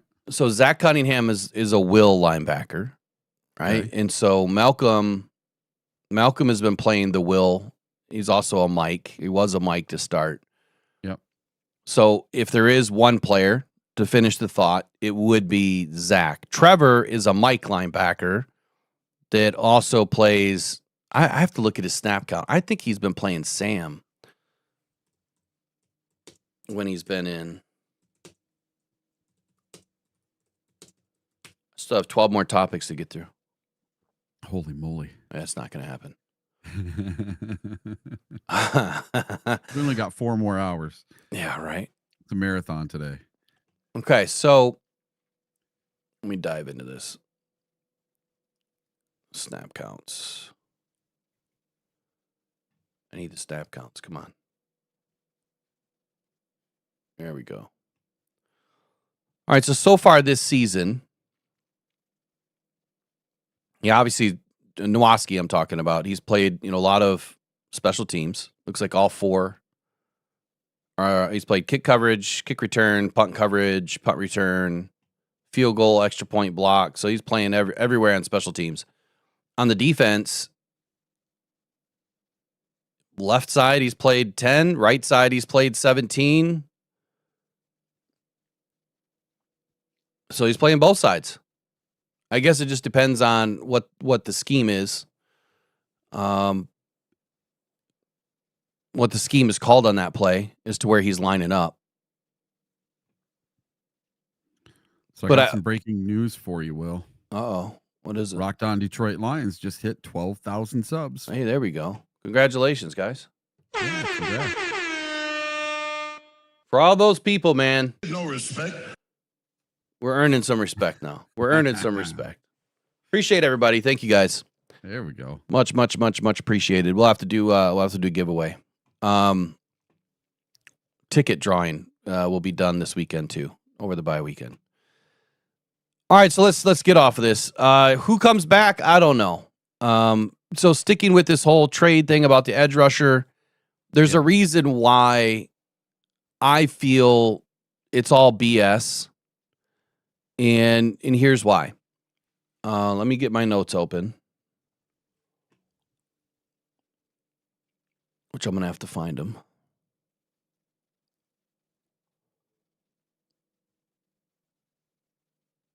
Actually, just go ahead. Whatever you're going to say, go for it. All right. Well, I was going to say, we're down Marcus Davenport. We don't have Ahmed Hassanin. We don't have Josh Paschal. According to everyone else, our front four sucks. We're missing an edge rusher. We need Zadarius Smith. We need this guy. We need that guy. Well, I got a little stat for everybody. This is from this past game where we're missing all those dudes. The Detroit Lions, 28 total QB pressures per PFF, are the most by any defense in a single game this season, and the second highest total in any game since the start of the 2024 season out of 760 individual team games. Not bad for a front seven in defensive line coach Casey Rogers' revenge game against the Buccaneers, who employed him for the previous 6 years. So way to go, Casey Rogers. Way to go to the front seven. That is the most pressures by any team in any game this season. So I don't think we need to get an edge rusher. And what did we have? 4 sacks on this game? Just because it wasn't from Hutch doesn't mean we weren't getting them. Did you say the pressures? Were you talking about pressures? Yep. 28 Yeah, total pressures. Yeah, it's crazy. On Baker. Yeah, it's crazy. And you know what's nuts is during the game, I think it was Maureen mentioned during the game, she's like, I just noticed AQM was in the game. I didn't even know he was playing. I kind of felt the same way. Like it was quietly done. And again, this is why I went through the PFF thing, the algorithm. There's some things that they do that are really good. There's a lot of things that PFF does that are not great at all. The grades suck. They're not valid whatsoever. Counting pressures, it's, again, subjective because there's now 13 or 14 different ways to count a pressure. The only pressure that I will ever accept is a quick pressure that tells me you're playing at a high level, right? When you're getting quick pressure. Just pushing a tackle back a yard into the pocket, is a pressure. How is that a pressure if you're not even within an arm's distance of a quarterback? You're not even within 2 arms distance. You're still 2-3 yards away sometimes, especially if you're coming from the wide 9. Now, if you're a defensive tackle pushing a center or a guard, a yard or more deep, then you're a little bit closer. That I would count more as a pressure. And I went over this, exhausted it, went through all of the different ways that they count pressure, and it's kind of silly. I think that there's way too many pressure metrics. Before PFF started doing this, there was like one way to count a pressure, and that was a quick pressure. Are you getting, close to the quarterback, near the quarterback, hurrying the quarterback within 2.5 seconds? And that was your pressure. So all of the players before this new age NFL, Jared Allen, Reggie White, and some of the others, Dominican Sue, right? Ziggy Ansah, and whatever. Any player you want to name from the 80s, the 90s, the early 2000s. Those guys had real pressure. They also didn't have a right tackle that was just as good as a left tackle either. Mm-hmm. That's changed as well. So the thing that I'm trying to say here is I think that pressures are overblown. And I think that watching film is more important than anything. I'm always going to say that every week, 50 times a week, because it is so important to actually know what you're looking at and what they're reporting and what you're seeing, because 600 employees at PFF are just like you and me, or most of them. Yep. Right? You got Uber drivers working at PFF watching the game broadcast. You heard JJ Watt. I highlighted it last week. He was pissed about it. That's like, it's like my 19-year-old son Jade or my 18-year-old son Christian that have not played football at a high level could go and work for PFF and grade players. They say it on their website. And I went through it all again with everybody. We did a live gripes and hype, and that's where I was going through it all. I melted everyone's brains because we were going through all these stats and everything that they were talking about. So I don't trust PFF. If you go look at NFL Pro, it is a much different metric of pressure. So congratulations that PFF recorded the most pressures ever for any team. But did they really have that many? Baker was running for his life all night. Nah, he didn't run at all. He was avoiding pressure all night, I'll tell you that. But we were containing and running a spy on him. We did this just like we did against Lamar Jackson, and it worked. It worked to perfection. We still got 4 sacks.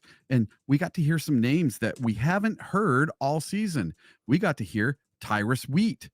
Yeah, Wheat He got a sack. Yeah, Wheat Thins got a sack. And, some people are going to complain because they're going to say it was a trip. I don't care. He got a sack. It counts. It's in the stats. It's in the book. When you go look at the sacks of the game, who got them? Tyrus Wheat got a sack. He got credited with a sack, no matter whether you think it's a sack or not. Why wouldn't you think it's a sack? Yeah, because, there was somebody in the chat here that didn't think that Tyrus Wheat should have gotten a sack for that. Why? He's tripping. Oh, because of the. Okay, I mean, if you go look at the here, you know what? Here, I got it. I forget. I'm down to 2 screens. I'm making you go off on another tangent here. Yeah, it is what it is. I had it, and now let me see. Let me check my email. Usually, Isn't that nice to hear the names of Lacey and Wheat, the 2 guys that we picked up at the very last second, moving into our 53-man roster? We had 51 players on our roster. We left open spots, and everybody was like, "What are we going to do? What are we going to do?" And we picked up these 2 players. And Wheat came from the Dallas Cowboys. And man, they've started off kind of slow. But Lacey, you've heard his name the last 2 or 3 games, and now you're hearing Wheat. What if we picked up a couple diamonds in the rough that just took a couple weeks to get rolling? And this might be some great backup depth for our defensive line. I think Brad Holmes knows what he's doing. Yeah, I'd say so too. And now this makes me feel so much better after this game, having Millette, having Hallett, having who's the other guy? Whiteside. Yeah, Whiteside and Millette. Man, those 2 dudes, they better stick around, because now that makes me feel so much better if something happens to DJ Reed or Terrion Arnold again, or if they need to go out for a player or 2. I'm not worried about these other guys now. So that was my point earlier is, yeah. Okay, how are you going to keep all of these guys if you're going to go out and trade for somebody? Exactly. You can't. There's if you're going to bring another body in, what are you going to do with the bodies that you already have? Yeah, and we have all these dudes coming back. Exactly my point. So before we get too far off, I'll come back to the Wheat Thins here in just a moment. Yeah, Wheat Thins. I got that sack dialed up. Oh man, you know what? I'm gonna have to make a sign for the next game. Something about wheat thins. Get me a sack. Of course you will. You already stole my giraffe. You're gonna steal my wheat thins too. It's all good. Okay. I see how it is. Well, then give me another one. I got to do something. You make up your own. It's crazy. And then your giraffe thing gets on. What was that? What was that? Which channel was it? Was that a Monday night game? ESPN. Yeah, the ESPN. Yeah, that's pretty cool, man. But I did have a sign last night, so I'm in the end zone where everybody has all the 3 signs, and there were black 3 signs this week for the first time ever. And what I did is I took one of those 97-1 signs and I made my own. And it's white, so hopefully I see myself on TV somewhere there, and it says the real MVP is from the 313, number 16. Oh, I like it. I like it. Yeah. All right, so continuing on with this whole trade saga, and then I'll come back to wheat thins. The reason why I call him wheat thins, Brent, is because he's not thin. Like that's the whole oxymoron, right? He's a pretty damn good football player. And I think that is, again, a testament to Brad Holmes and how well he constructs this roster, and he's always searching. I said it during the game. Who's Brad looking at on Tampa's side, during this game, and will we be able to bring in another player next year from Tampa, especially with Casey Rogers in the fold, and the connection to some of those guys. Is he going to be able to poach some of the guys later on? While I'm waiting on I don't know why this is taking forever to load. I know what I'll do. I just wanted my notes. I'll make a sign. Go ahead. I'll make a sign that's a shredded wheat box. Box of shredded wheat with Tyrus wheat on the front. You know what? Let's take it a step further. Yeah. All right, let's take it a step further. Because the next game that we go to is going to be pretty much Halloween. All right? Yeah. It's still around Halloween. Yeah, a couple days after. I'm sure there's a lot of people dressed up at this game.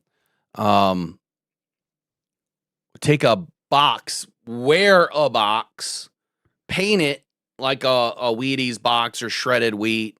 Get a picture of Tyrus wheat, put them on the box. Yeah. And label it, wheat thins or better go eat your Wheaties. Yeah. You know what I mean? Have it all on there. Yeah. That would be cool. So then you're in a costume. However, you won't be able to sit in your seat. Yep. That's the only downfall. You won't be able to sit. So unless they let you take it off and store it up on the concourse, which is probably a fire hazard, so they probably wouldn't. Yeah. But I don't know. There's something you can do with it. I was waiting on my notes, but before my note, I don't know why it's taking forever to load. While Mr. Thomas says Ziggy still in the NFL? No. I don't think so. No, he's gone for a long time. It's funny because the gloves I wear to the game are Ziggy Ansah gloves that I got. Got a pair of his gloves. Okay. Back on the 19th, Diana Rossini came out and said, quote, Detroit is making calls looking for an edge rusher. Mm-hmm. Okay. This was the original point of origin for the rumor that everybody else popped in and started chiming in on. If it was Garofolo, if it was Rappaport, I don't know if McAfee said anything. Any insider that started to regurgitate this all came from Diana Rossini. Here's my take on what I think is going on. A good way to deflect a narrative of a Chiefs game is to do what? Well, you want to cause a fan base to think differently. You have to get them on a new subject. Well, what has the fan base been talking about for 3 seasons now? Edge. We need an edge. We need Aiden's help. We need someone opposite of Aiden. So y'all fell for it because she is the only one that has come out with a quote that Brad Holmes is making calls. How would she know that Brad Holmes is making calls? Who was she told by? Who was her source? And according to some people in the media, you need more than one source to make it be valid, right? Mm-hmm. Especially if it's something like this, that Detroit's making calls. This would fall into the category that you need two sources. Certain things you only need one source, like if you are the direct source. So, man, did they get Detroit talking about edge again, didn't they? They completely flipped the narrative on you guys. You're all hot and bothered about KC, and then, oh, shit, we're getting an edge. Diana said so. And Garofalo regurgitated it. Rappaport regurgitated it. Adam Schefter regurgitated it. And then the fan base swallowed it up. I'm sorry, but I don't feed like a bird. I don't swallow regurgitation. That's not how I operate. So I don't care if it's Jonathan Jones from CBS Sports or Connor Byrne from Pro Football Rumors or Heavy Sports that always puts out the most garbage ever. That has got to be one of the worst sites I've ever seen. It is constant BS, especially from this Anna Erickson individual. Has Brad Holmes come out and said that he's looking for an edge? Has Dan Campbell come out and said that they're looking for help? Nope. No. Will they ever say that they're going to look for help? Probably not. Now, there is fall meetings going on this week, but there wasn't at the time that this quote came out. But the fall league meetings just started. So you might hear something now, right? If there's any press conferences or anything. I don't know if there's any press conferences with Brad Holmes that are stationed or scheduled, excuse me. The point that I'm trying to make here is I believe that Diana Rossini, it's my opinion, was utilized as a way to put something out there to deflect for the NFL because of how bad it was getting. Because if you think critically, do the Lions really need another edge? Do they need another defensive tackle? No.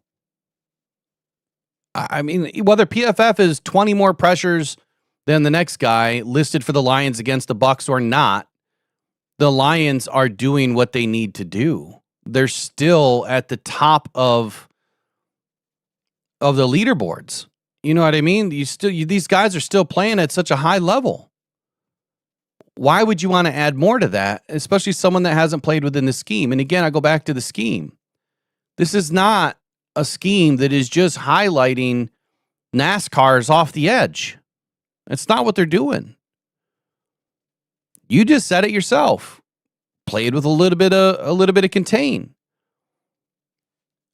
I didn't notice a ton of contain. I mean, I think we did a little bit. I think that Aiden was trying to push that tackle back into Baker's box often as opposed to crashing around the outside more often than he normally does. They did get a lot of pressure on Baker. He couldn't throw the ball worth of crap.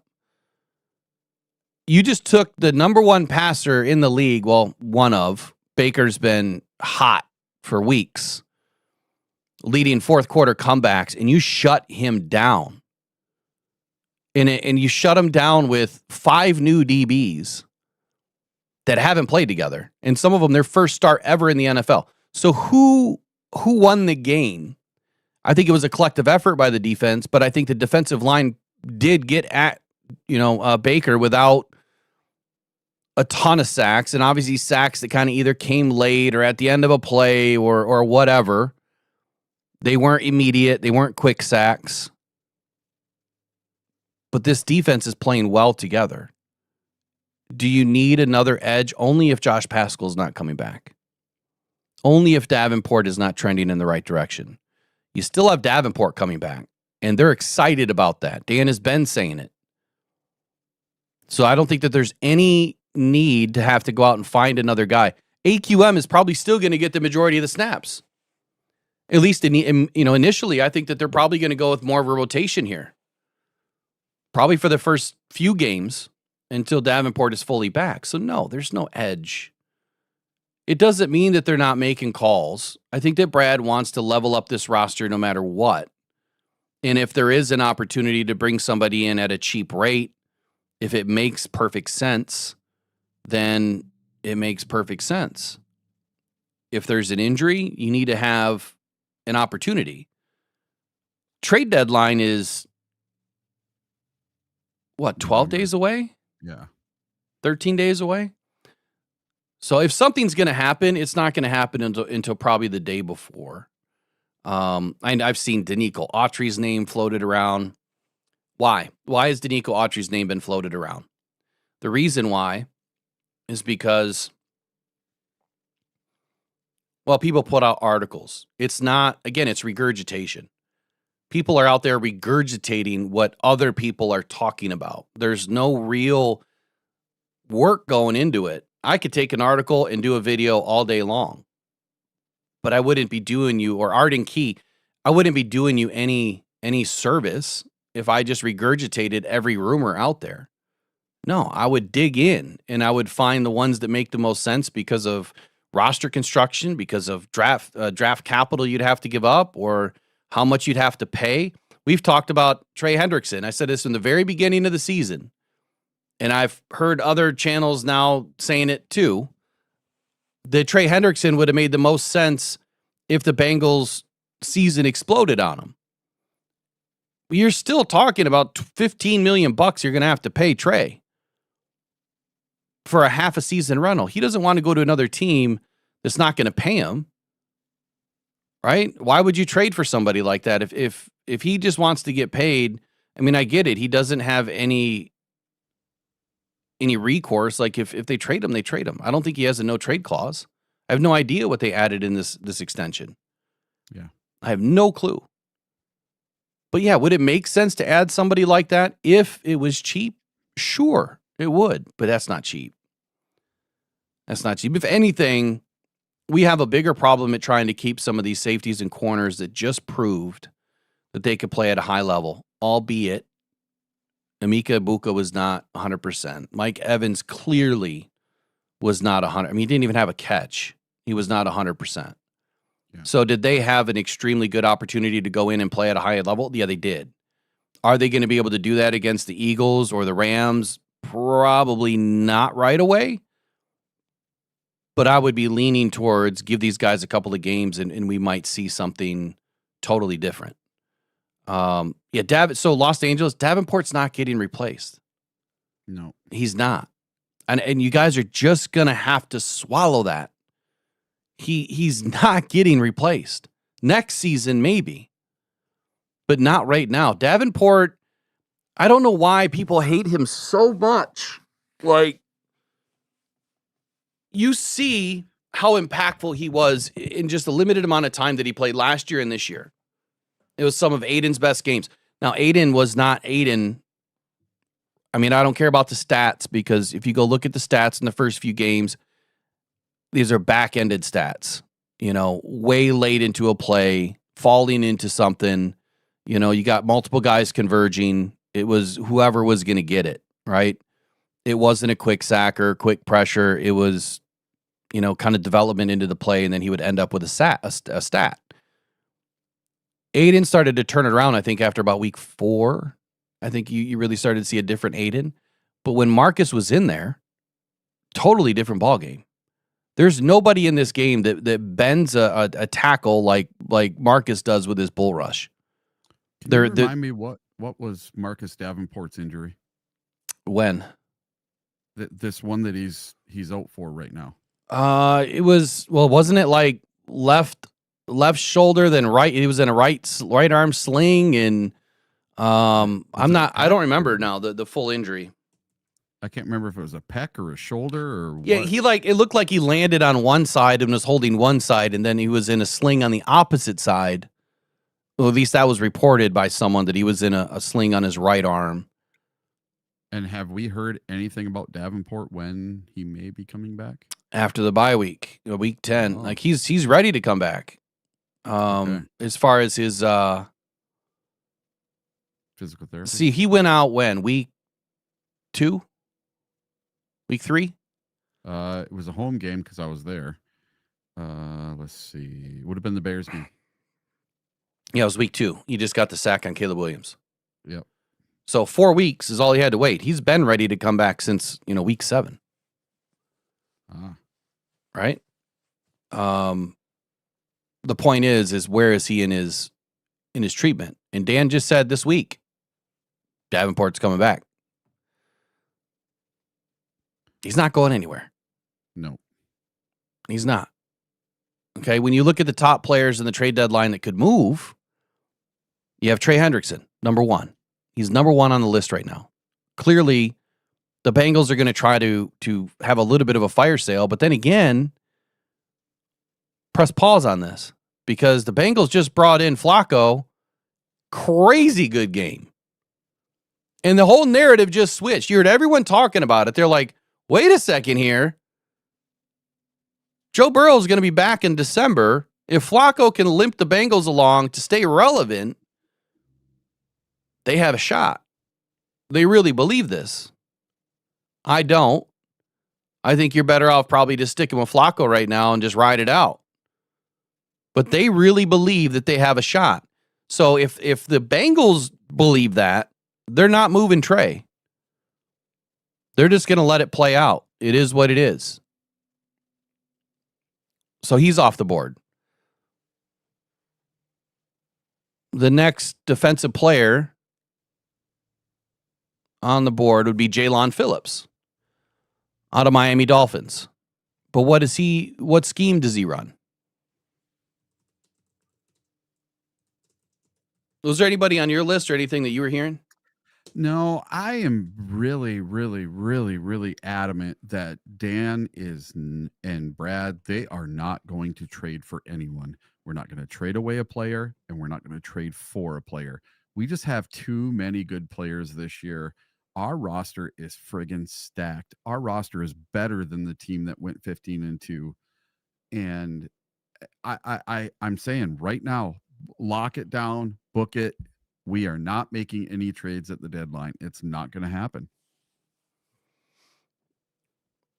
I'm going to be very adamant about that it's not going to happen, barring some major injury in the Vikings game. I just don't see it happening. And I think that's what we would need to look at is, what is happening after this Vikings game. But when is the deadline? I can't remember now. It's right after the Viking game. Yeah, is it the 4th? We got a couple of super chats from the Lost Angels. Says get Key and we are set to replace Davenport for Mark. I don't know why that. And then the second one was for $5, and it says people don't hate Davenport. It's just because he can't last past 1 to 5 games. People want to replace him for someone more reliable. Key would last longer. Arden Key from the Raiders. So here's the thing. Like, if you want to understand like the roster construction from my perspective, it would be this. You expected to have Josh Pascal back before week 1. That is a huge blow when you look at him finally playing defensive end last year, the majority of last year. He is a bull rush big end. The Lions need big ends. That's what their defensive scheme uses. You have an 8-in style, and then you have a big end, right? And there's not many big ends that are available. You're not going to bring in a Myles Garrett, right? And Trey Hendrickson, he's not. I mean, is he a big end? I don't know. I wouldn't think so. I don't even know what size he is anymore. I don't know if he's like 6'3", 270 or something like that. I can't remember. Who's that? Trey Hendrickson. Oh, okay. So if you want to understand the roster construction part of this, if Pascal was supposed to be back and Davenport was supposed to be there, right? You have a rotation. Well, Pascal wasn't back. So now you have Davenport probably playing a little bit more than they were expecting him. It was a freak injury. On a sack, what you want him to do, and there is nobody in the game that has a bull rush like he does. And that's all you're expecting from Davenport. Yeah, the sacks will come. But you're expecting him to be able to handle those bigger tackles because he has longer arms, bigger frame. He's strong as hell. And that's what teams love him for, is pushing those tackles back into the pocket, forcing the quarterback to go to the other side right into Aiden's arms. And that's what he's good at. And in practice, when I was at camp, You couldn't stop the dude. You couldn't. You heard Manu, Decker, everyone talking about it. And yeah, of course, your teammates are going to say nice things about you. But I don't think in Davenport's case that that's the case at all. I think that he's just really good at what he does. And I think that what the Lions did by keeping less defensive ends this year is they're going heavier defensive tackle depth. And you even seen it. Raw mentioned this weekend, and I still have yet to see the play, where we were into the 5-2, which I love that scheme. I love going heavier defensive tackles. I want to see 2 defensive ends on the left or the right side and 3 defensive tackles in. Totally overload one side with 2 DNs would be crazy. And then blitzing a nickel, at the quarterback. I think it would work probably every time. But the point about the roster construction is Brad was building this full of depth. And Davenport cost less than $2 million this year. He had to have a crazy amount of sacks and games played and snaps played and everything else to earn the max of his contract this year, which I think was right around $4 million. Yeah. So it was an extremely cheap option for a defensive end that can play at a very high level when he's in the game, to your point. But we still had AQM. We still had Josh Pascal, which is a big mystery. Who else did we have on the depth chart that I'm missing? Oh, Mekhi Wingo. You still have Mekhi Wingo, who's inside out. They like him off the edge, too. And then they brought in Tyrus Wheat, who's already proven he can play at a high level. Yep. I think we're good. They brought in Quentin Jefferson, who's more of a defensive tackle. He brought in Tyler Lacey, who's also a guy that has proven that he can play. Now, are these number one, defensive ends? No. But in this scheme, it's not just about the defensive ends anymore. That's what Aaron Glenn tried to do. This scheme involves more of a linebacker highlight where you're using your linebackers to blitz more often. You're using your DBs to stay sticky. You're using your linebackers to blitz. Your defensive ends are just supposed to contain while your linebackers get after the quarterback. That's the goal, right? You push through the middle to force that quarterback off his spot to one of the ends. And now that Aleem's back, this defense is going to totally change once again. He's going to be a huge boost, and you saw it this weekend or this Monday night. Yep. So I think we're good. Now, is Brad doing due diligence? Maybe. But I think that this was a deflect game. I think that's exactly what was going on here is they knew the hot button to press in Detroit is the word edge and Brad and phone call. And again, I'll always say this because Brad has even said it. Brad has mentioned it during press conference. He says, nobody knows. And by the way, thank you for the super chats, Lost Angels. Nobody knows what he's up to. Nobody knows who he's calling. Nobody knows who's on his board. No one knows who he's, looking at. Nobody. And Dan has said, I leave that to Brad. That's Brad's thing. I'm sure they talk about it when they have to talk about it. But that is Brad and Brad alone and the scout team. So unless you have a direct contact to one of them, nobody knows what they're doing. Or if Brad did make a call to another GM, it would then take that GM to go tell somebody. How often do you really think that happens in the NFL, which is sworn to secrecy? You want to talk about a code?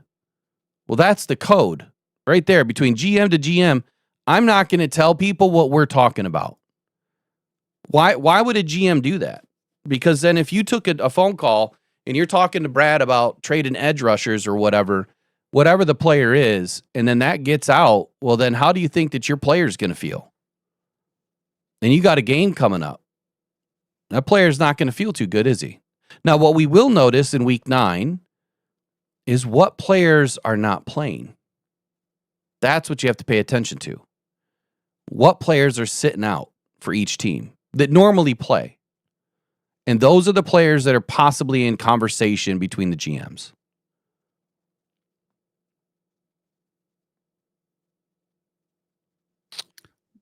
And another super chat from Los Angeles. I hear you, buddy.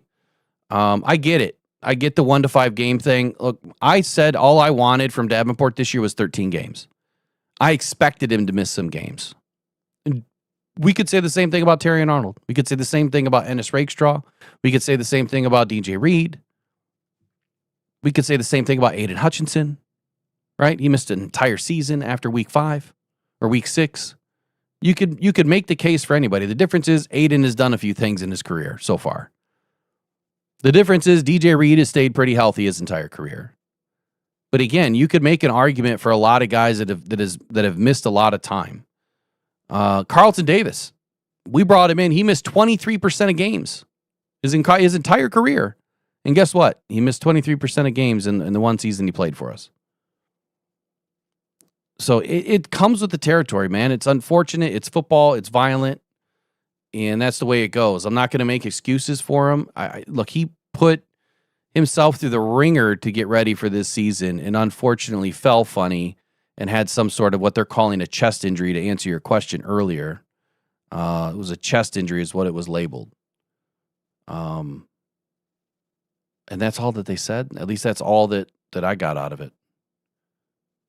So let's talk trades. Trey Hendrickson. Not going to happen? Agree or disagree? Thumbs down. All right, Jalen Phillips. He's a 3-4 outside linebacker. Doesn't fit in this scheme. We have enough linebackers. So unless you're going to bring him in and play him like a Parsons, how does that fit? It doesn't really fit. Doesn't fit for me. I mean, he's got good size. I mean, he's 6'5". You could play him as an edge rusher.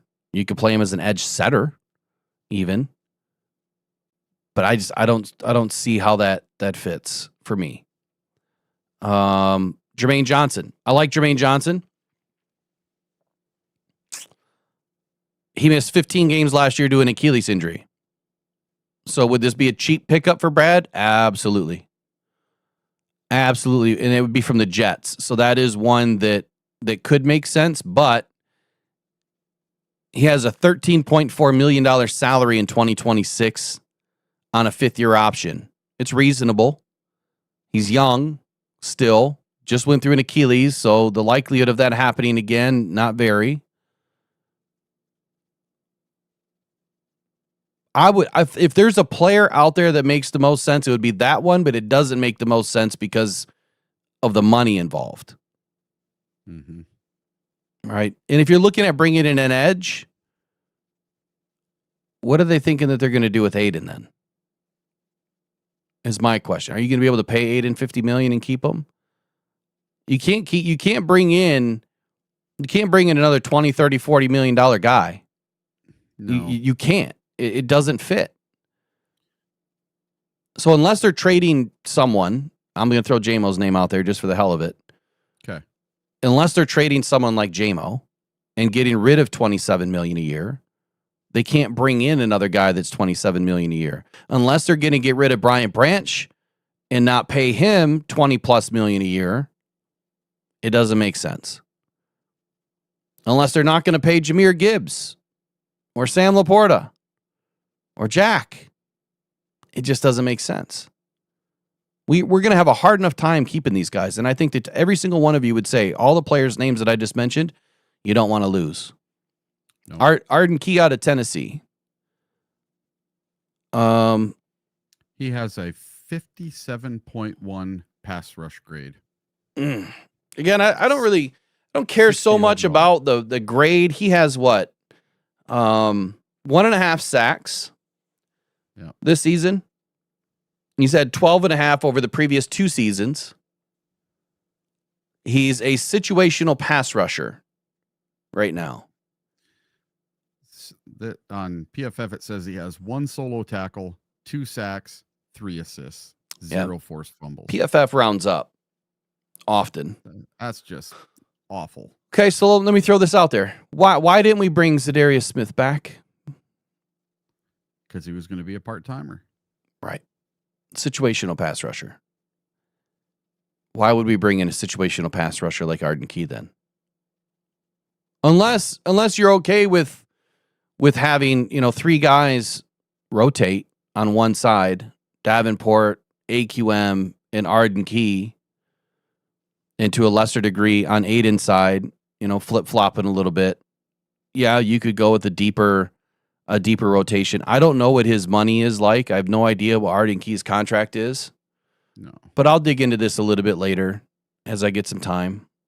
I was down all day yesterday. I ripped this whole studio apart.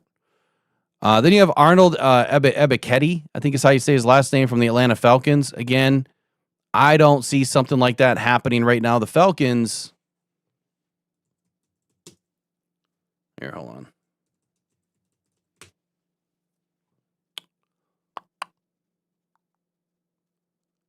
Falcons. Where are you at? Falcons are 3-3 right now, so they're still in the hunt. They're behind the Panthers at 4-3, which the Panthers are frauds, and the Bucks at 5-2. So the Falcons are still in the hunt, but overall in the NFC, I mean, they're on the outskirts. They're tied with the Cowboys, the Vikings at 3-3, Falcons at 3-3. The NFC West is going to make it tough. You have 3 teams that are 5-2. So they're somewhat still in the hunt.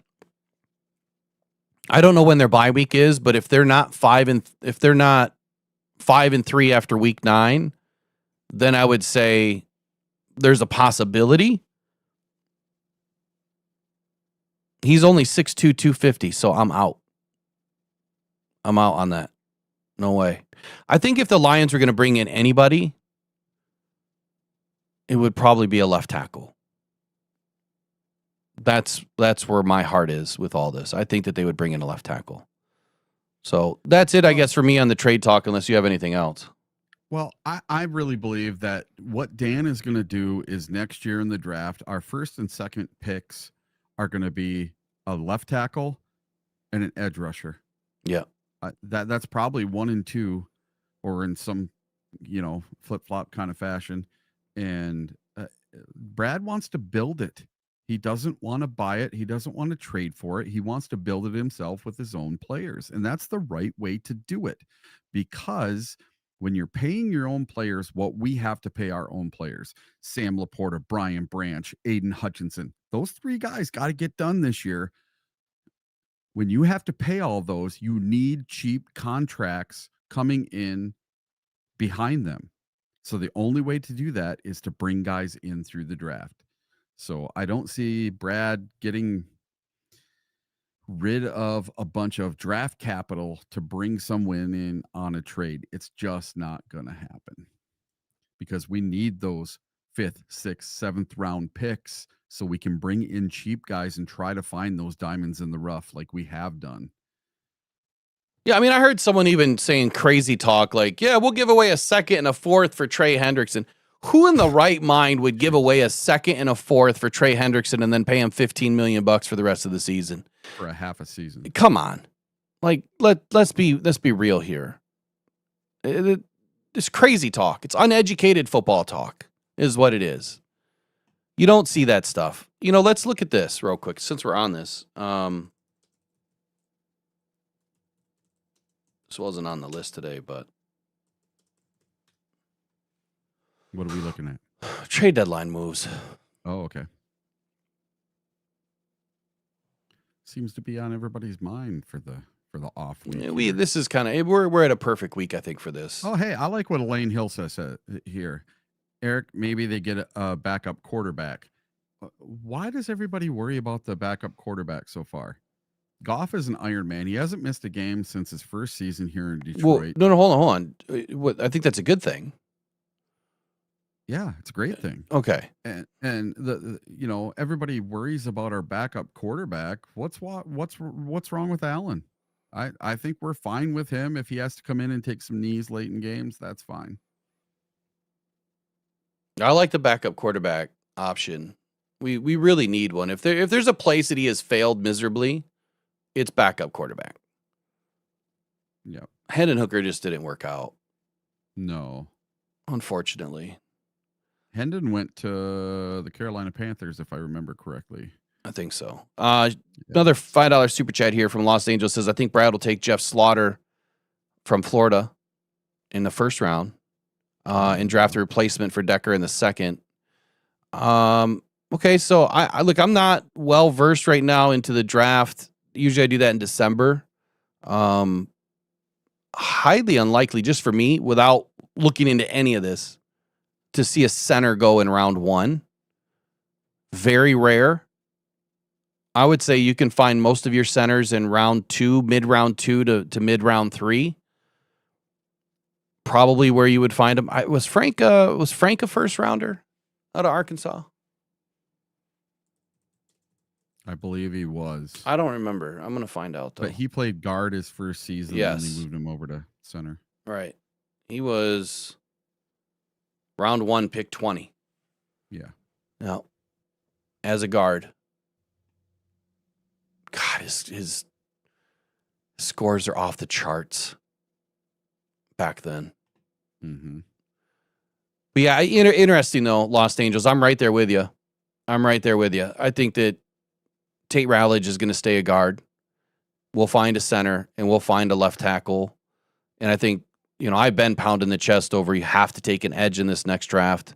It was this year if they got Aiden Dunn, but they didn't get Aiden Dunn. So now when Aiden gets his contract, if he gets his contract, you have to be prepared to back that up with an early draft pick. That's what we call roster roulette. And I have this whole thing written out to when you draft a player, when you sign a player, and it kind of piggybacks. That way you can keep your team young and you keep the hopper full. And then you also, like Eric was saying a minute ago, you have to back that up with some cheap contract developmental guys. And I use developmental loosely. It's more so the guys that, like, I'm not talking, oh my God, what's his nuts? The defensive tackle we just let go. Oh my God. What's his name, Eric? I don't know. Who did we let go? The guy we loved, Broderick Martin. I'm not talking Broderick Martin developmental. I'm not talking Giovanni Manu developmental, even though Giovanni might be a little bit better than developmental. It's guys that can still play. It's just they need a little bit of time to work their craft, a little bit further. Jake Slaughter is generational. I'm gonna have to. I'll dig into that. I'll do a video for it since you brought it up. I'll do a video for it. All right, trade deadline talk. So, tracking every deal here over the last couple of seasons. Jacksonville. Well, no, that was this year. I want to go back to last year. 2024.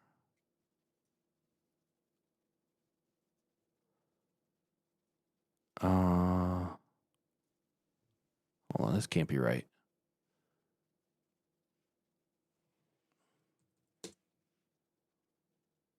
Yeah, so November 4th is at 4 p.m. is the trade deadline. Yeah, November 4.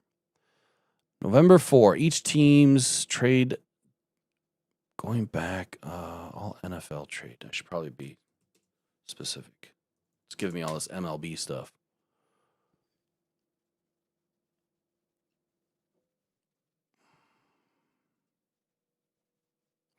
All right, so let's go back to, when is this? 2023? November 1, 2024. This was put out. And this was, what trade year was this? 2023. So go back to 2023. Let's see if we can find any defensive players and what makes sense here. Trying to find some comps. All right, here we go. The Seahawks get defensive end Leonard Williams from the Giants for a 20. I can't believe they had Leonard Williams too. Jesus. Yeah. For a 2024 second round and a 2025 fifth round pick, they got Leonard Williams. So they gave up a 24 second and a 25th fifth. And how did that work out for them? Did they make the Super Bowl? No. Why don't you pull up Leonard Williams' stats real quick? So the verdict in 2024 was that this was a win. Williams came right in and helped solidify Seattle's defensive front. He started 10 games, recorded 41 tackles, 11 quarterback hits, 4 sacks, and a pass deflection. He then signed a 3-year, $64.5 million contract extension with the Hawks. And the Giants used that second-round pick to draft safety Tyler Nubin. That was a win. That was a big win for them. Tyler Nubin's pretty good. But now I'm curious, what has Leonard Williams done in 2025? So he's got 13 solo tackles, 4 sacks, 11 assists. He has a 76.9 overall grade on PFF with a 73.2 rush grade and a 74.1 run grade. That's this year? Yep. Okay. That's pretty good. Yeah, he's doing pretty good. Okay. I'll take a 4-sack guy. Yeah. Well, I mean, that's only halfway through the season, not even, right? You're about a little over a third of the way through. That's And pretty their good. team- yeah, and the Seahawks are just like the Lions. They're 5-2 right now. But Leonard Williams, I wouldn't say generational talent, No. but he is a proven talent, right? And they had to pay him 3 years, 64. Man, that would have been the deal to do, Brad. Like, that would have been the deal in 23. Like, if you really, back in 23, we didn't need anybody, but that would have been the deal. 3 years at $64.5 million. You know what that dude's saying right now? What the hell? Because back then, you got a guy like Leonard Williams for 22 million bucks a year, and now that's almost tripled 2 years later. That's crazy. All right, so the Falcons traded or got defensive lineman Kentavious Street, or Kentavious, whatever, Kent Street, and a 2025 7th-round pick in exchange for a 2024 6th-round pick. So not much going on there. All right, how about this one? The Bears got defensive end Montez Sweat from the Commanders. They traded a 2024 2nd-round pick. Was this a win for the Bears? Well, it says in here, pass rushers are hard to come by. And the Bears pounced when the Commanders put Sweat on the block to begin their rebuild. When you want to look that up, his stats. Put Sweat on the block to begin their rebuilding efforts. Sweat came to Chicago and recorded a team-high 6 sacks in half a season in 2020. Montez, Montez. This was back in 23. He had 6 sacks in half a season. He reached the Pro Bowl and landed a long-term contract extension, and the Bears ended up paying him a 4-year, $98 million deal. Again, $25 million bucks a year. That would have been the year to sign defensive ends. Yeah. Not anymore. I don't know how they've allowed this to balloon up so much. Yeah. And this year he has 13 solo tackles, 2 sacks, 4 assists, and 2 forced fumbles. Not too bad. He has a 75 overall grade with a 71.5 rush grade, and the run defense, he's at 73. So not too bad, but there's been a lot of Chicago fans that are like, we need to trade this dude at the deadline and get rid of him. Well, what has he done against the Lions? Nothing. Yeah, nothing. Right? And here's what I'm going to say. You're paying $12.5 million right now for each one of those sacks this year. Yep. So far. $12.5 million. If it's just going off APY, $25 million a year, that's $12.5 million per sack. And you remember that one day I did did one of the shows on cost per analysis? Yeah. I'll have to revisit that, I think, tomorrow. The cost per analysis during the trade deadline, or maybe I'll wait and I'll put it together in a full segment, but the cost per analysis is crazy good. Crazy good. Mr. Thomas, you have a good day, buddy. Appreciate you. Yeah, we're going a little bit longer today. Just a little bit. Won't be too much longer here. All right, the other defensive end, Chase Young, is he on his 20th team by now? The Commanders got Chase Young, the 49ers got Chase Young from the Commanders, and that really blew up in their face. Like they almost didn't they sit him before the NFC Championship game? Yeah. There was talk about it. He got benched. Yeah. For a game. So they brought him in. They gave a 3rd-round pick away, and where's Chase Young now? Well, Chase Young now, he plays for the Saints, Huh. and he has 3 solo tackles, 1 sack, 0 assists, 0 forced fumbles. Let's see. How many snaps has he played this year? snaps. He's had 81 snaps this year. So not very many. And he's got an 89.8 overall grade, which is excellent, an 83.2 rush grade, and a 72.2 run grade. But it looks like he just hasn't played too much. So he must have been hurt for a couple of games. Yeah, crickets. 1 sack and 3 tackles for this season. That's god awful, ear piercing. But yeah, that's what I think about when I think of Chase Young. For those individuals that were pounding their chest and doing 1,000 videos about Chase Young, my God, keep listening to that dude because he really must know edge. Chase Young is a complete disaster.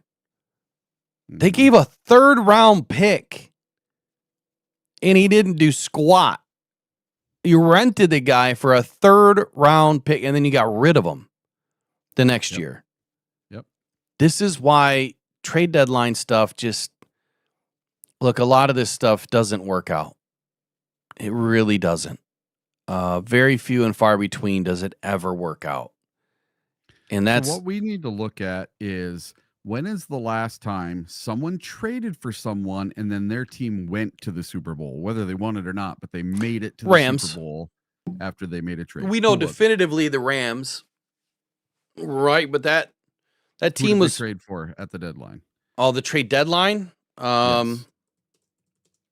Name hold me on. the last trade at the deadline that got that team over the hump to the Super Bowl. They didn't have to win it, just got them to the Super Bowl. I would love to know that. Rams traded for Van Miller. Did they do it at the trade deadline? That's what I'm trying to figure out. If I know it was Von Miller and like OBJ and I think Jalen Ramsey was already on the team there. Raw B says Bears for Mac, but the Bears didn't make it to the Super Bowl. And Mac ended up turning out to be a bust for the Bears. Yeah. Yeah, he was great with everybody else, just not for the Bears. I mean, it's not. I mean, he had some good games, but Yeah. He's out this season too. He got hurt. I just saw a name that we had last year, Quan Alexander. What happened to Quan?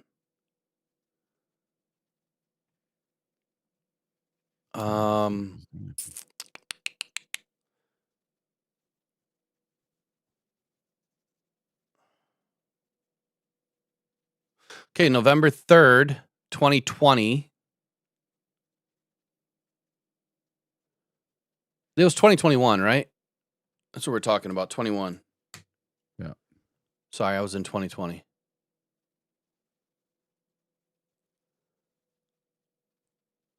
Quan Alexander is not on a team. No. I mean, he's old. I was just wondering what happened to him.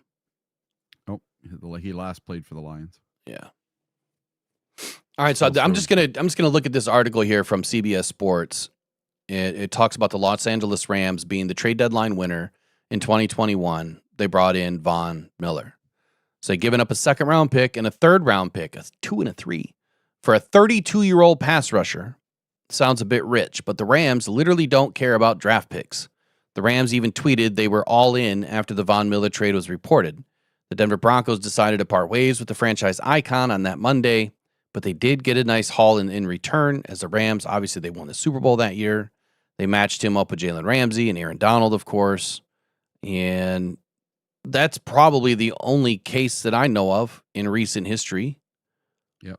Of a player that helped. Now here's the question. What were Von Miller's stats 2021?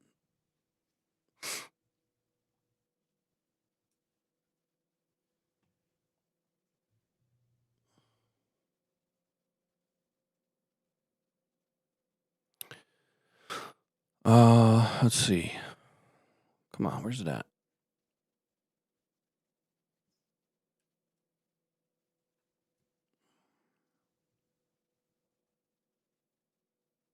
All right, so in 2021 playoffs, he had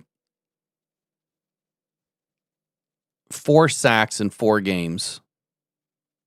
He had 2 sacks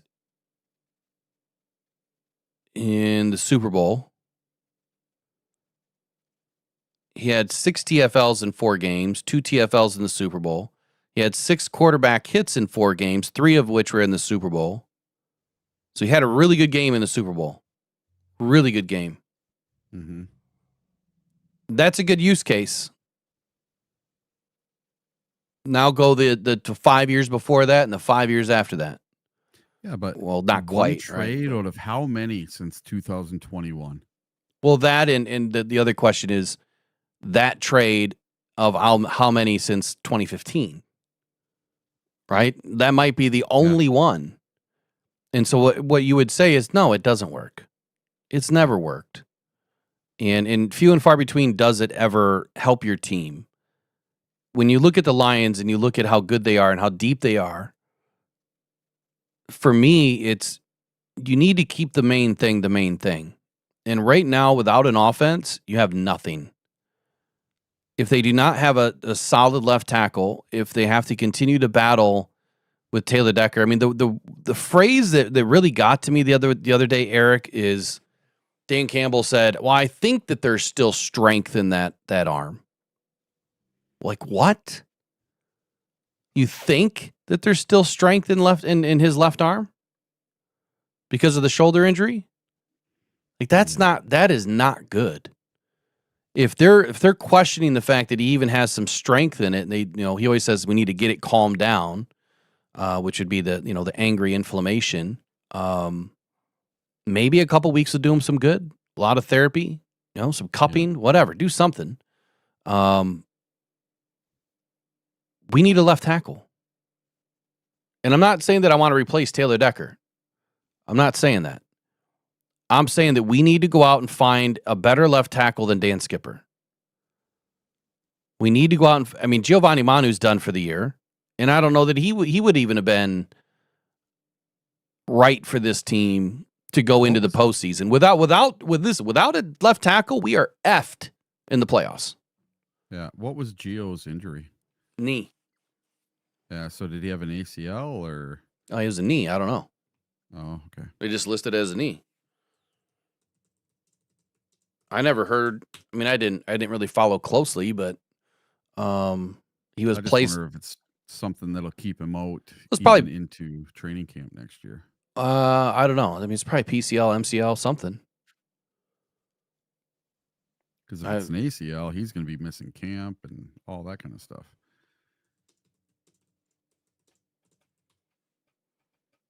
Because I think the original plan was that by next year, when Taylor Decker is wanting to retire after the Super Bowl and ride off into the sunset, then you have Gio to come in and be his replacement. Yeah. That's the plan. I know that was the plan all along. That's the fan plan. I don't know if that's Dan's plan. It could be. But now with the knee injury, again, you got to put the pressure on. I would put the pressure on Brad to get a left tackle, not Giovanni Manu, because now he's going to be down another year. He's going to have to rehab. He's going to have to work whatever the knee injury is. I don't know if it's an ACL, but let's just say he is down for the next 10 months. Okay, well, 10 months is going to bring you to what? August? Mm-hmm. July?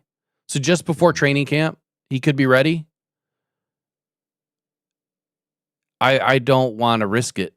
Bring in another left tackle. Mm-hmm. Now, bring in a first-round draft pick probably would make a lot of sense next year. But this year, if you're really trying to win a Super Bowl, it's not edge, it's left tackle.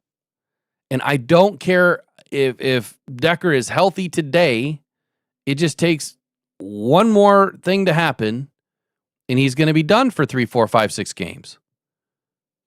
So if you're going to make sure that you're ready to go the distance, you have to solidify the offensive line. Skipper is not the answer, as much as we all love Skip. He's great at being a swing tackle. He's great at coming in and offering, a sixth offensive lineman when needed. But he is not someone that is going to take us the distance through the playoffs. They're just going to overload the right side of the defense, and they're going to get at Jared Goff's blind side. And if watching this last week's game, how many times did we get beat off that side? It was quite a bit. Too many. Los Angeles, man, you really dumping in the donations today. I really appreciate you. Says Brad only gives Up 5 to 7 draft picks, nothing more, nothing less. Yeah, Brad will Fisher's round. make our offensive line back to elite for Goff in 26. Edge is meh. I appreciate that. I like that. I agree with that. And it's okay if we don't agree. Right? It's perfectly okay if we don't agree. This is just my opinion. This is just Eric's opinion. I try to base it on facts and research and trends and all that good stuff. Brad Holmes does like to give up third-round draft picks, though. Yeah, we don't have any. Lots of them. We don't have any. We don't have any for forever. We're never going to have another third-round pick ever. All right, switching narratives here. We're switching topics. Be right back. Pressured by Hutchinson, he goes down again.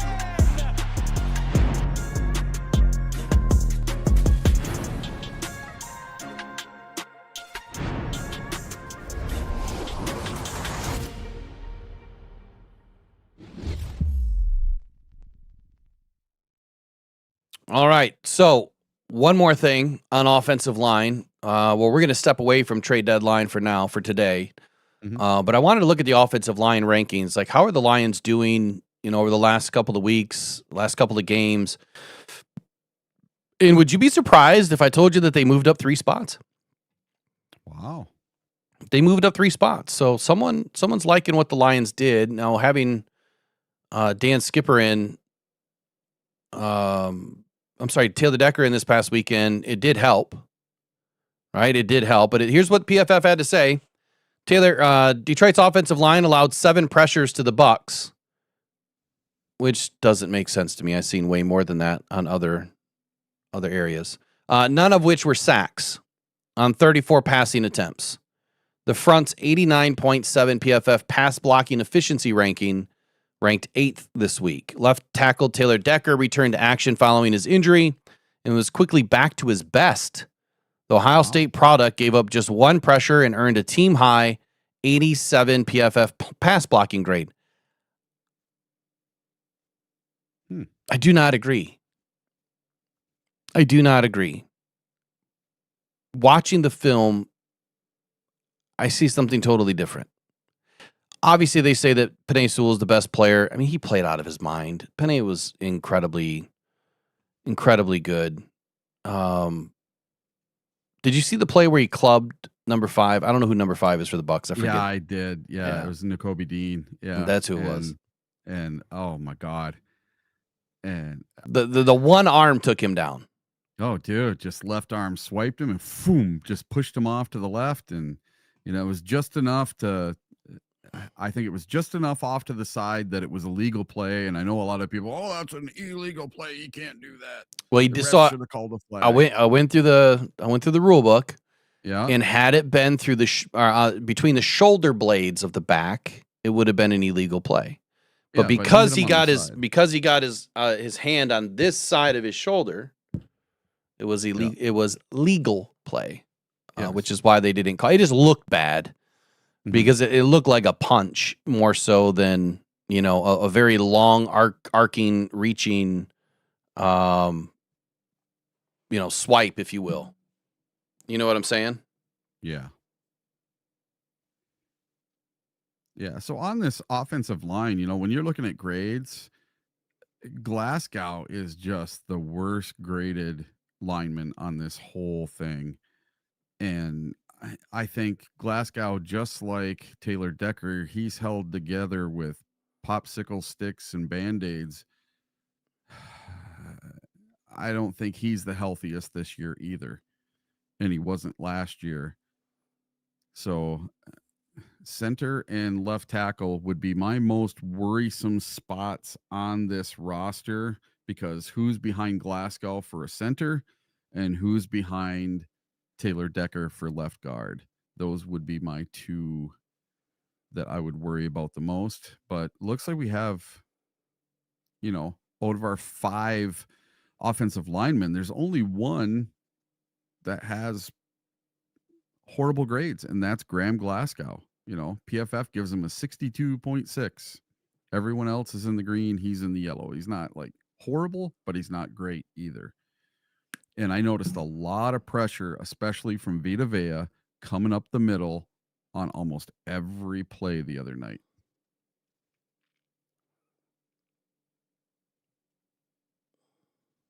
1 sec. Yeah. So to me, it seemed like a lot of the pressure that was getting to Jared Goff came right up the gut. It wasn't coming around the edge so much per se.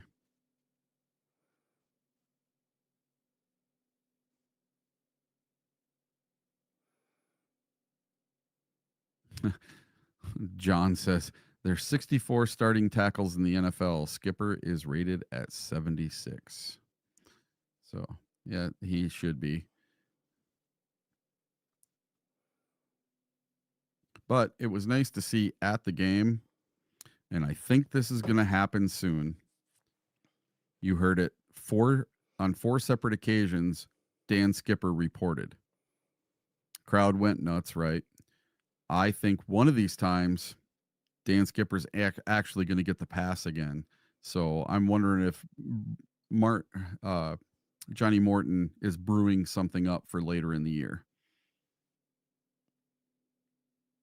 Waiting until a very important game or the playoffs, and you have Dan Skipper report a bunch during the season, and then you finally, when you're down at the goal line, you have him do it again, and we'll do the Dallas play one more time. But we'll get it right this time because Dan Skipper will be the one reporting all by himself.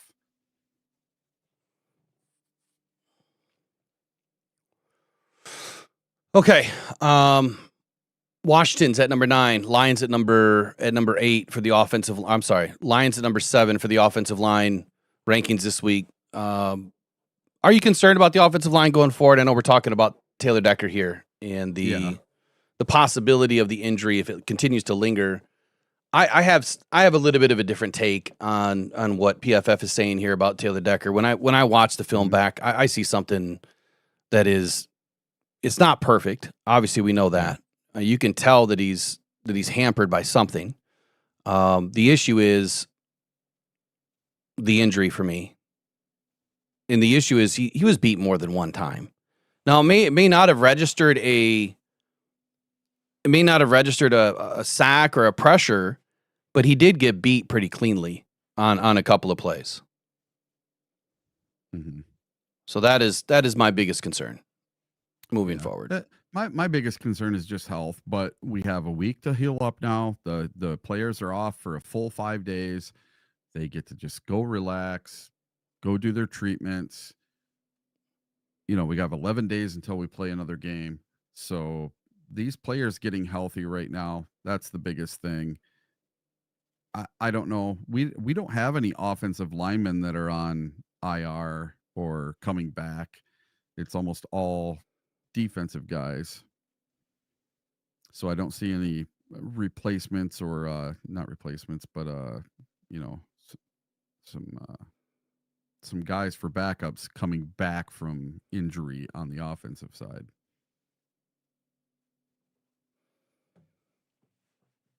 All right. Well, what is it? 10:47. We should probably get out of here. Okay. The last thing that I wanted to ask everybody is what we started with. Aaron Glenn, Kelvin Shepherd. Yeah. What is your overall take right now between Aaron Glenn and Kelvin Shepherd? Mine, from a fan, man, I'm going to say it right now. Kelvin Shepherd is better than Aaron Glenn, hands down. And I'm going to say it because of this. He is not so stubborn that he won't try something different. And all these years that Aaron Glenn was here, what did we ask for every week whenever we played a mobile quarterback like Baker Mayfield or Lamar Jackson or Josh Allen? We wanted him to somehow incorporate a spy. Well, guess what? Against Lamar Jackson this year, we incorporated a spy. It was a different guy on almost every play. This game, it was Alex Anzalone on almost every play. So we switched it up. Once again, we did something a little bit different. So I like to see that Kelvin Shepherd took what he saw that Aaron Glenn did and didn't do, and he builds upon that. So he is becoming not just a good defensive coordinator. He's becoming a great defensive coordinator. because he is willing to change things up. He's willing to say, hey, you know what? I'm wrong. I can change this. You see it. I can't believe the Lions just took on the number 1 ranked team in the NFC. They had the best record in the NFC going into that game, and they held them to 9 points with a bunch of dudes that no one had even heard of until that week, with a secondary that was completely decimated. Now, Aaron Glenn did the same thing last year with having, the whole front 4 down, having one day 1 starter on his defense playing in the NFC divisional playoffs. But the thing he wasn't willing to do is he wasn't willing to switch up from man to zone for some more plays. He wasn't willing to put a spy on Jaden Daniels. I think if Kelvin Shepherd would have been running the defense for the divisional game last year, it would have been a completely different story. If we played like we played yesterday against Jaden Daniels and the Washington Commanders, it's a totally different story. So this year, in 2 weeks, when we go to it'll be 3 weeks now, when we go to the Washington Commanders, it's going to be a different story. I predicted 33-14, and I think that Kelvin Shepherd is going to hold them to 14 points. It's going to be a completely different story because we have finally, for the first time as in 50 years, as my fandom as a Detroit Lion fan, for the first time ever, we have a defensive coordinator that has figured out how to play mobile quarterbacks. Okay, I can agree and disagree with some of that. One, I think Aaron Glenn did an excellent job with what he was given as far as personnel. And I don't want to over glorify Calvin Shepherd. Look, I think Calvin's doing an excellent job. There's been, like, the Kansas City game, I think he effed that one up. He should have done something a little bit different in that game. In this game, I think that all of the guys were obviously ready to rock and roll, and they knew what the assignment was this weekend. They had to play vicious. They had to play free. They just had to make plays. But Aaron Glenn, I mean, he started the rebuild, right? Let me save this before I go on. I like that, Brian Williard. The Legion of whom? Who came up with that? The thing that I appreciate the most about Aaron Glenn is when he walked into this, he walked in with nothing. Right? He walked in 2021 with a group of misfits, and they had to build from scratch. And that's what they did. He was given the hand that he was given. He did the best job that he could. And as he started to get pieces, that defense started to get better and better and better.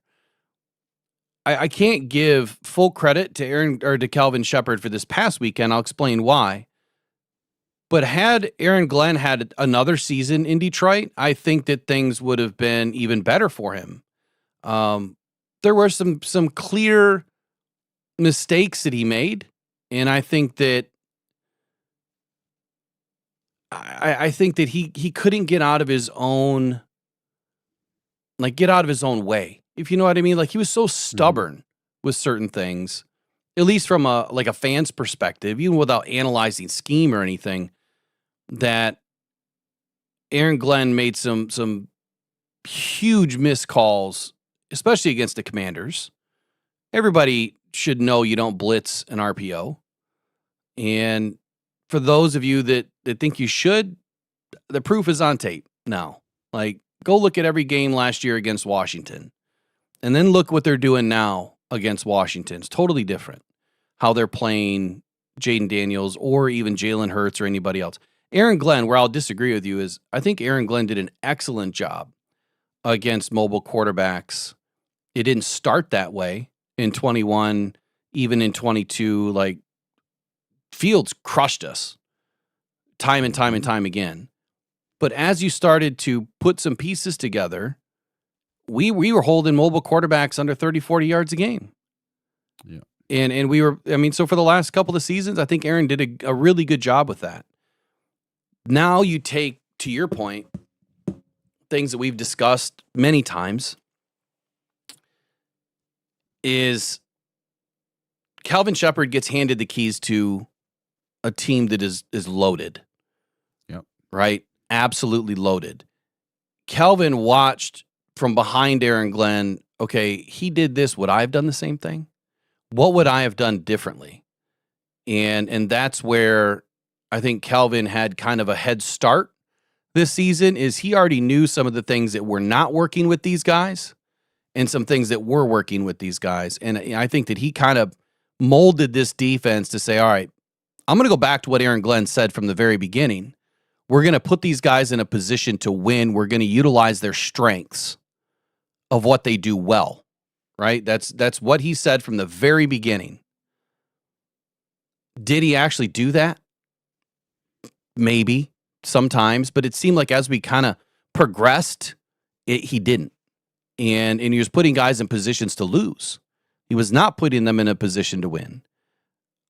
I do believe that Aaron Glenn had to kind of fight underneath the water a little bit because he didn't have a full deck like maybe Calvin Shepard has right now. But Calvin learning from that and being able to walk into 2025 and say, okay, guys, you do this well, this is what you're going to do. You don't do this well, why would I put you in that position?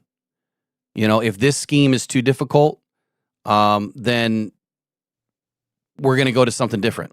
We're going to start, you know, from the first blade of grass, and before you know it, we're going to have an entire field. And that's what he's been doing, man. He's just been switching things up just a little bit.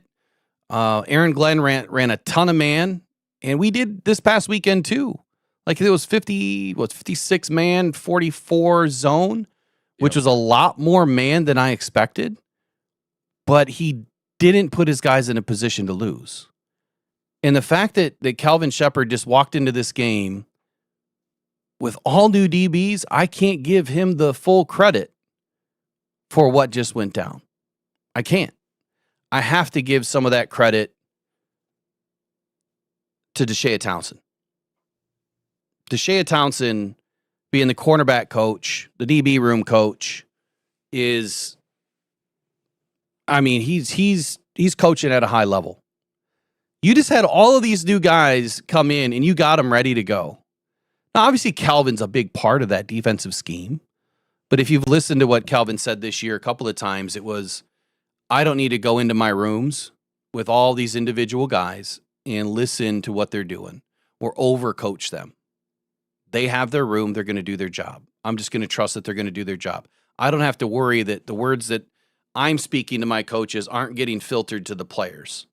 We have to stay together, right, in lockstep. Mm-hmm. And quite honestly, that is it's kind of freshening, I guess, to think about that.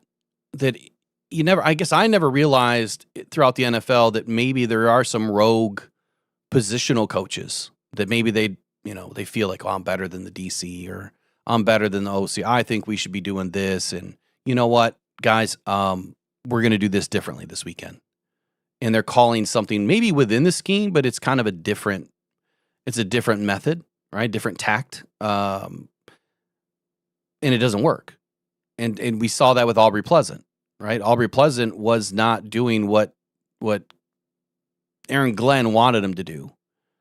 In fact, he was doing something totally different. And our DBs were getting gashed in 20 and 21 and even, partially into 23, but that Aubrey was already gone. But Calvin Shepard, man, he is a breath of fresh air. And I can't wait. I mean, I can because I don't want it to happen this fast. Where is he going to be by next year? Like, where is he going to be in 3 years as a DC? Is he still going to be in Detroit? That's my biggest question. Like, how quick is a team going to try to scoop him up? And what I don't want to overshadow either is, Aaron Glenn's season this year. I'm going to bring in a video. It's only 2 minutes of Aaron Glenn, and we'll talk kind of briefly about his season. But Calvin Shepard, I to your point, like, again, a lot of things that we've discussed the last few weeks, he's definitely learned from the right guy. Like, I want to be very clear about Aaron Glenn. He is one of the sharpest defensive minds in the game. He is one of the best teachers of the game. And I think he did an excellent job, not only with, again, the hand that he was given, the coaches that he was given, the players that he was given, the positions that he was put in. I don't think he could have really done a better job. Now, did I agree with every move? No. But am I smarter than Aaron Glenn? Hell no. Right? I don't know half of what that dude knows, you know. I know about a fingernail's worth of what that guy knows. So it's really good to see Calvin Shepard doing what he's doing. He's going to learn, right? He learned from the Packers game. He learned from the Kansas City game. And if he learned one thing from Aaron Glenn, it has to be this. You cannot be stubborn. And my last point, I know that a certain media member got some credit from Calvin Shepard about the spy thing. I've been talking about spy for years in this defense. And it doesn't have to be a traditional spy, but whenever you go up against a mobile quarterback, you need to be in a little bit more zone. You put your man on the outside. You can go man on man there, but you have to have some brackets and you have to have, you know, what I call like the hive defense, but you have to, you know, more hats to the ball, but you have to go 2-to-1 ratio, man. And you saw it this weekend or this Monday night. 2 players were converging every time on the ball. Wherever the ball was going, 2 players were on it. And that's only possible if you're running more brackets or if you're running a quarters look or a cover 6, and you have more guys in position to cover a wider portion of the field. So Calvin learned what to do, how to do it. We also went up against a Bucs offense that wasn't, you know, they weren't fully loaded. So we have to take into consideration, I think, all aspects of this game on Monday night. But yeah. Calvin Shepard, man, excellent job. Let's dip into Aaron Glenn 0-7. Not a good start to his career. So if you were to sum it up, whether you want to touch on the Justin Fields thing or whether you want to touch it on Aaron Glenn and where he is so far, I didn't expect him to start 0-7. However, I think that he doesn't have the same situation that Dan Campbell does or did, right? With having a good GM you can trust and a good owner that wants to put the best on the field and do the right thing. I think he made a bad decision, but I'm not gonna say that Aaron Glenn can't turn this around. It just might take a couple of seasons. And if you don't give him a couple of seasons, at least 3, it'll never get turned around in New York for the Jets. Yeah. So that's the last thing I'll say on it. I totally agree with that. And listen, that owner was just throwing Justin Fields under the bus. You may have to go back to Justin Fields at some time this season because they're making a change at quarterback. They are. And the reason he was talking about Fields is they were asking him, I guess, did you have any input on why they're changing quarterback?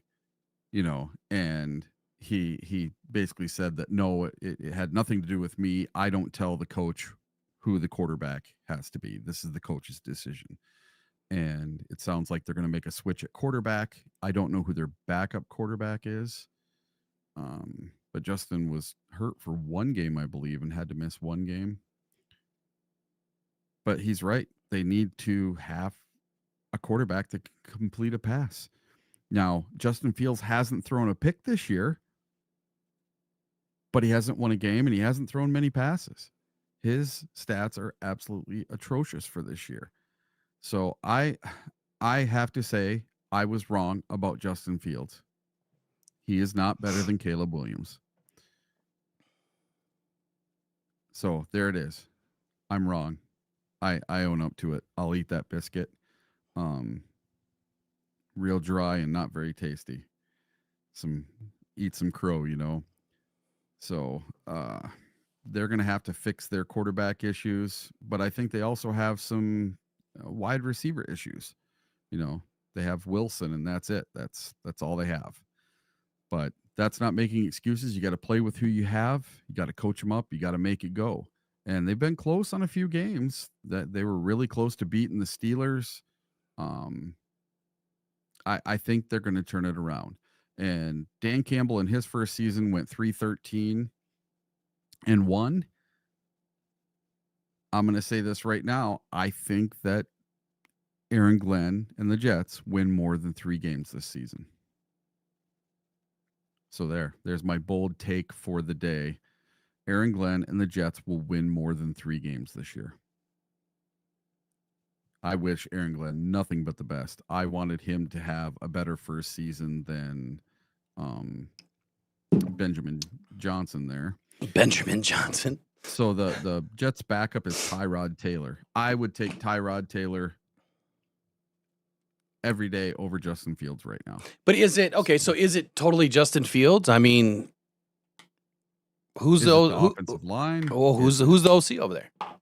Yeah, exactly.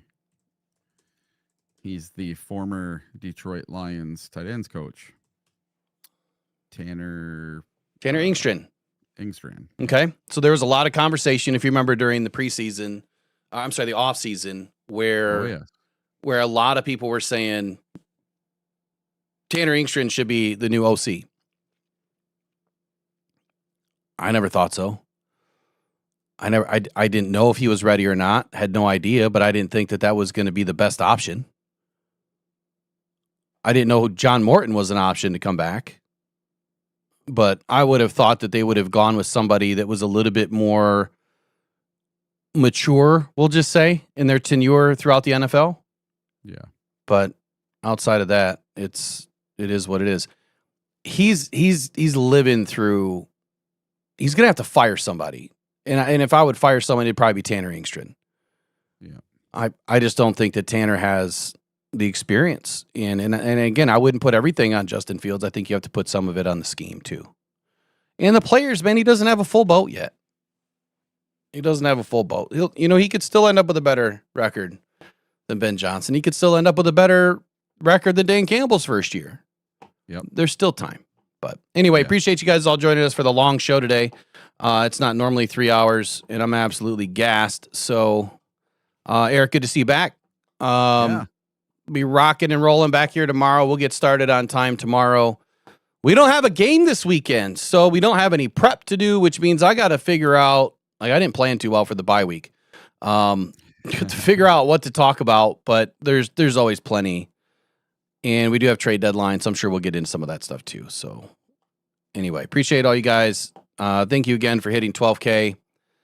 Let's push it to 13. And, we gained a bunch more than just 2 today. We've gained another 25 this morning.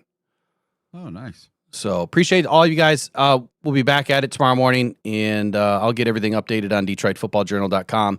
If you have not subscribed, I will open it up today. I forgot last night. I tore the studio down.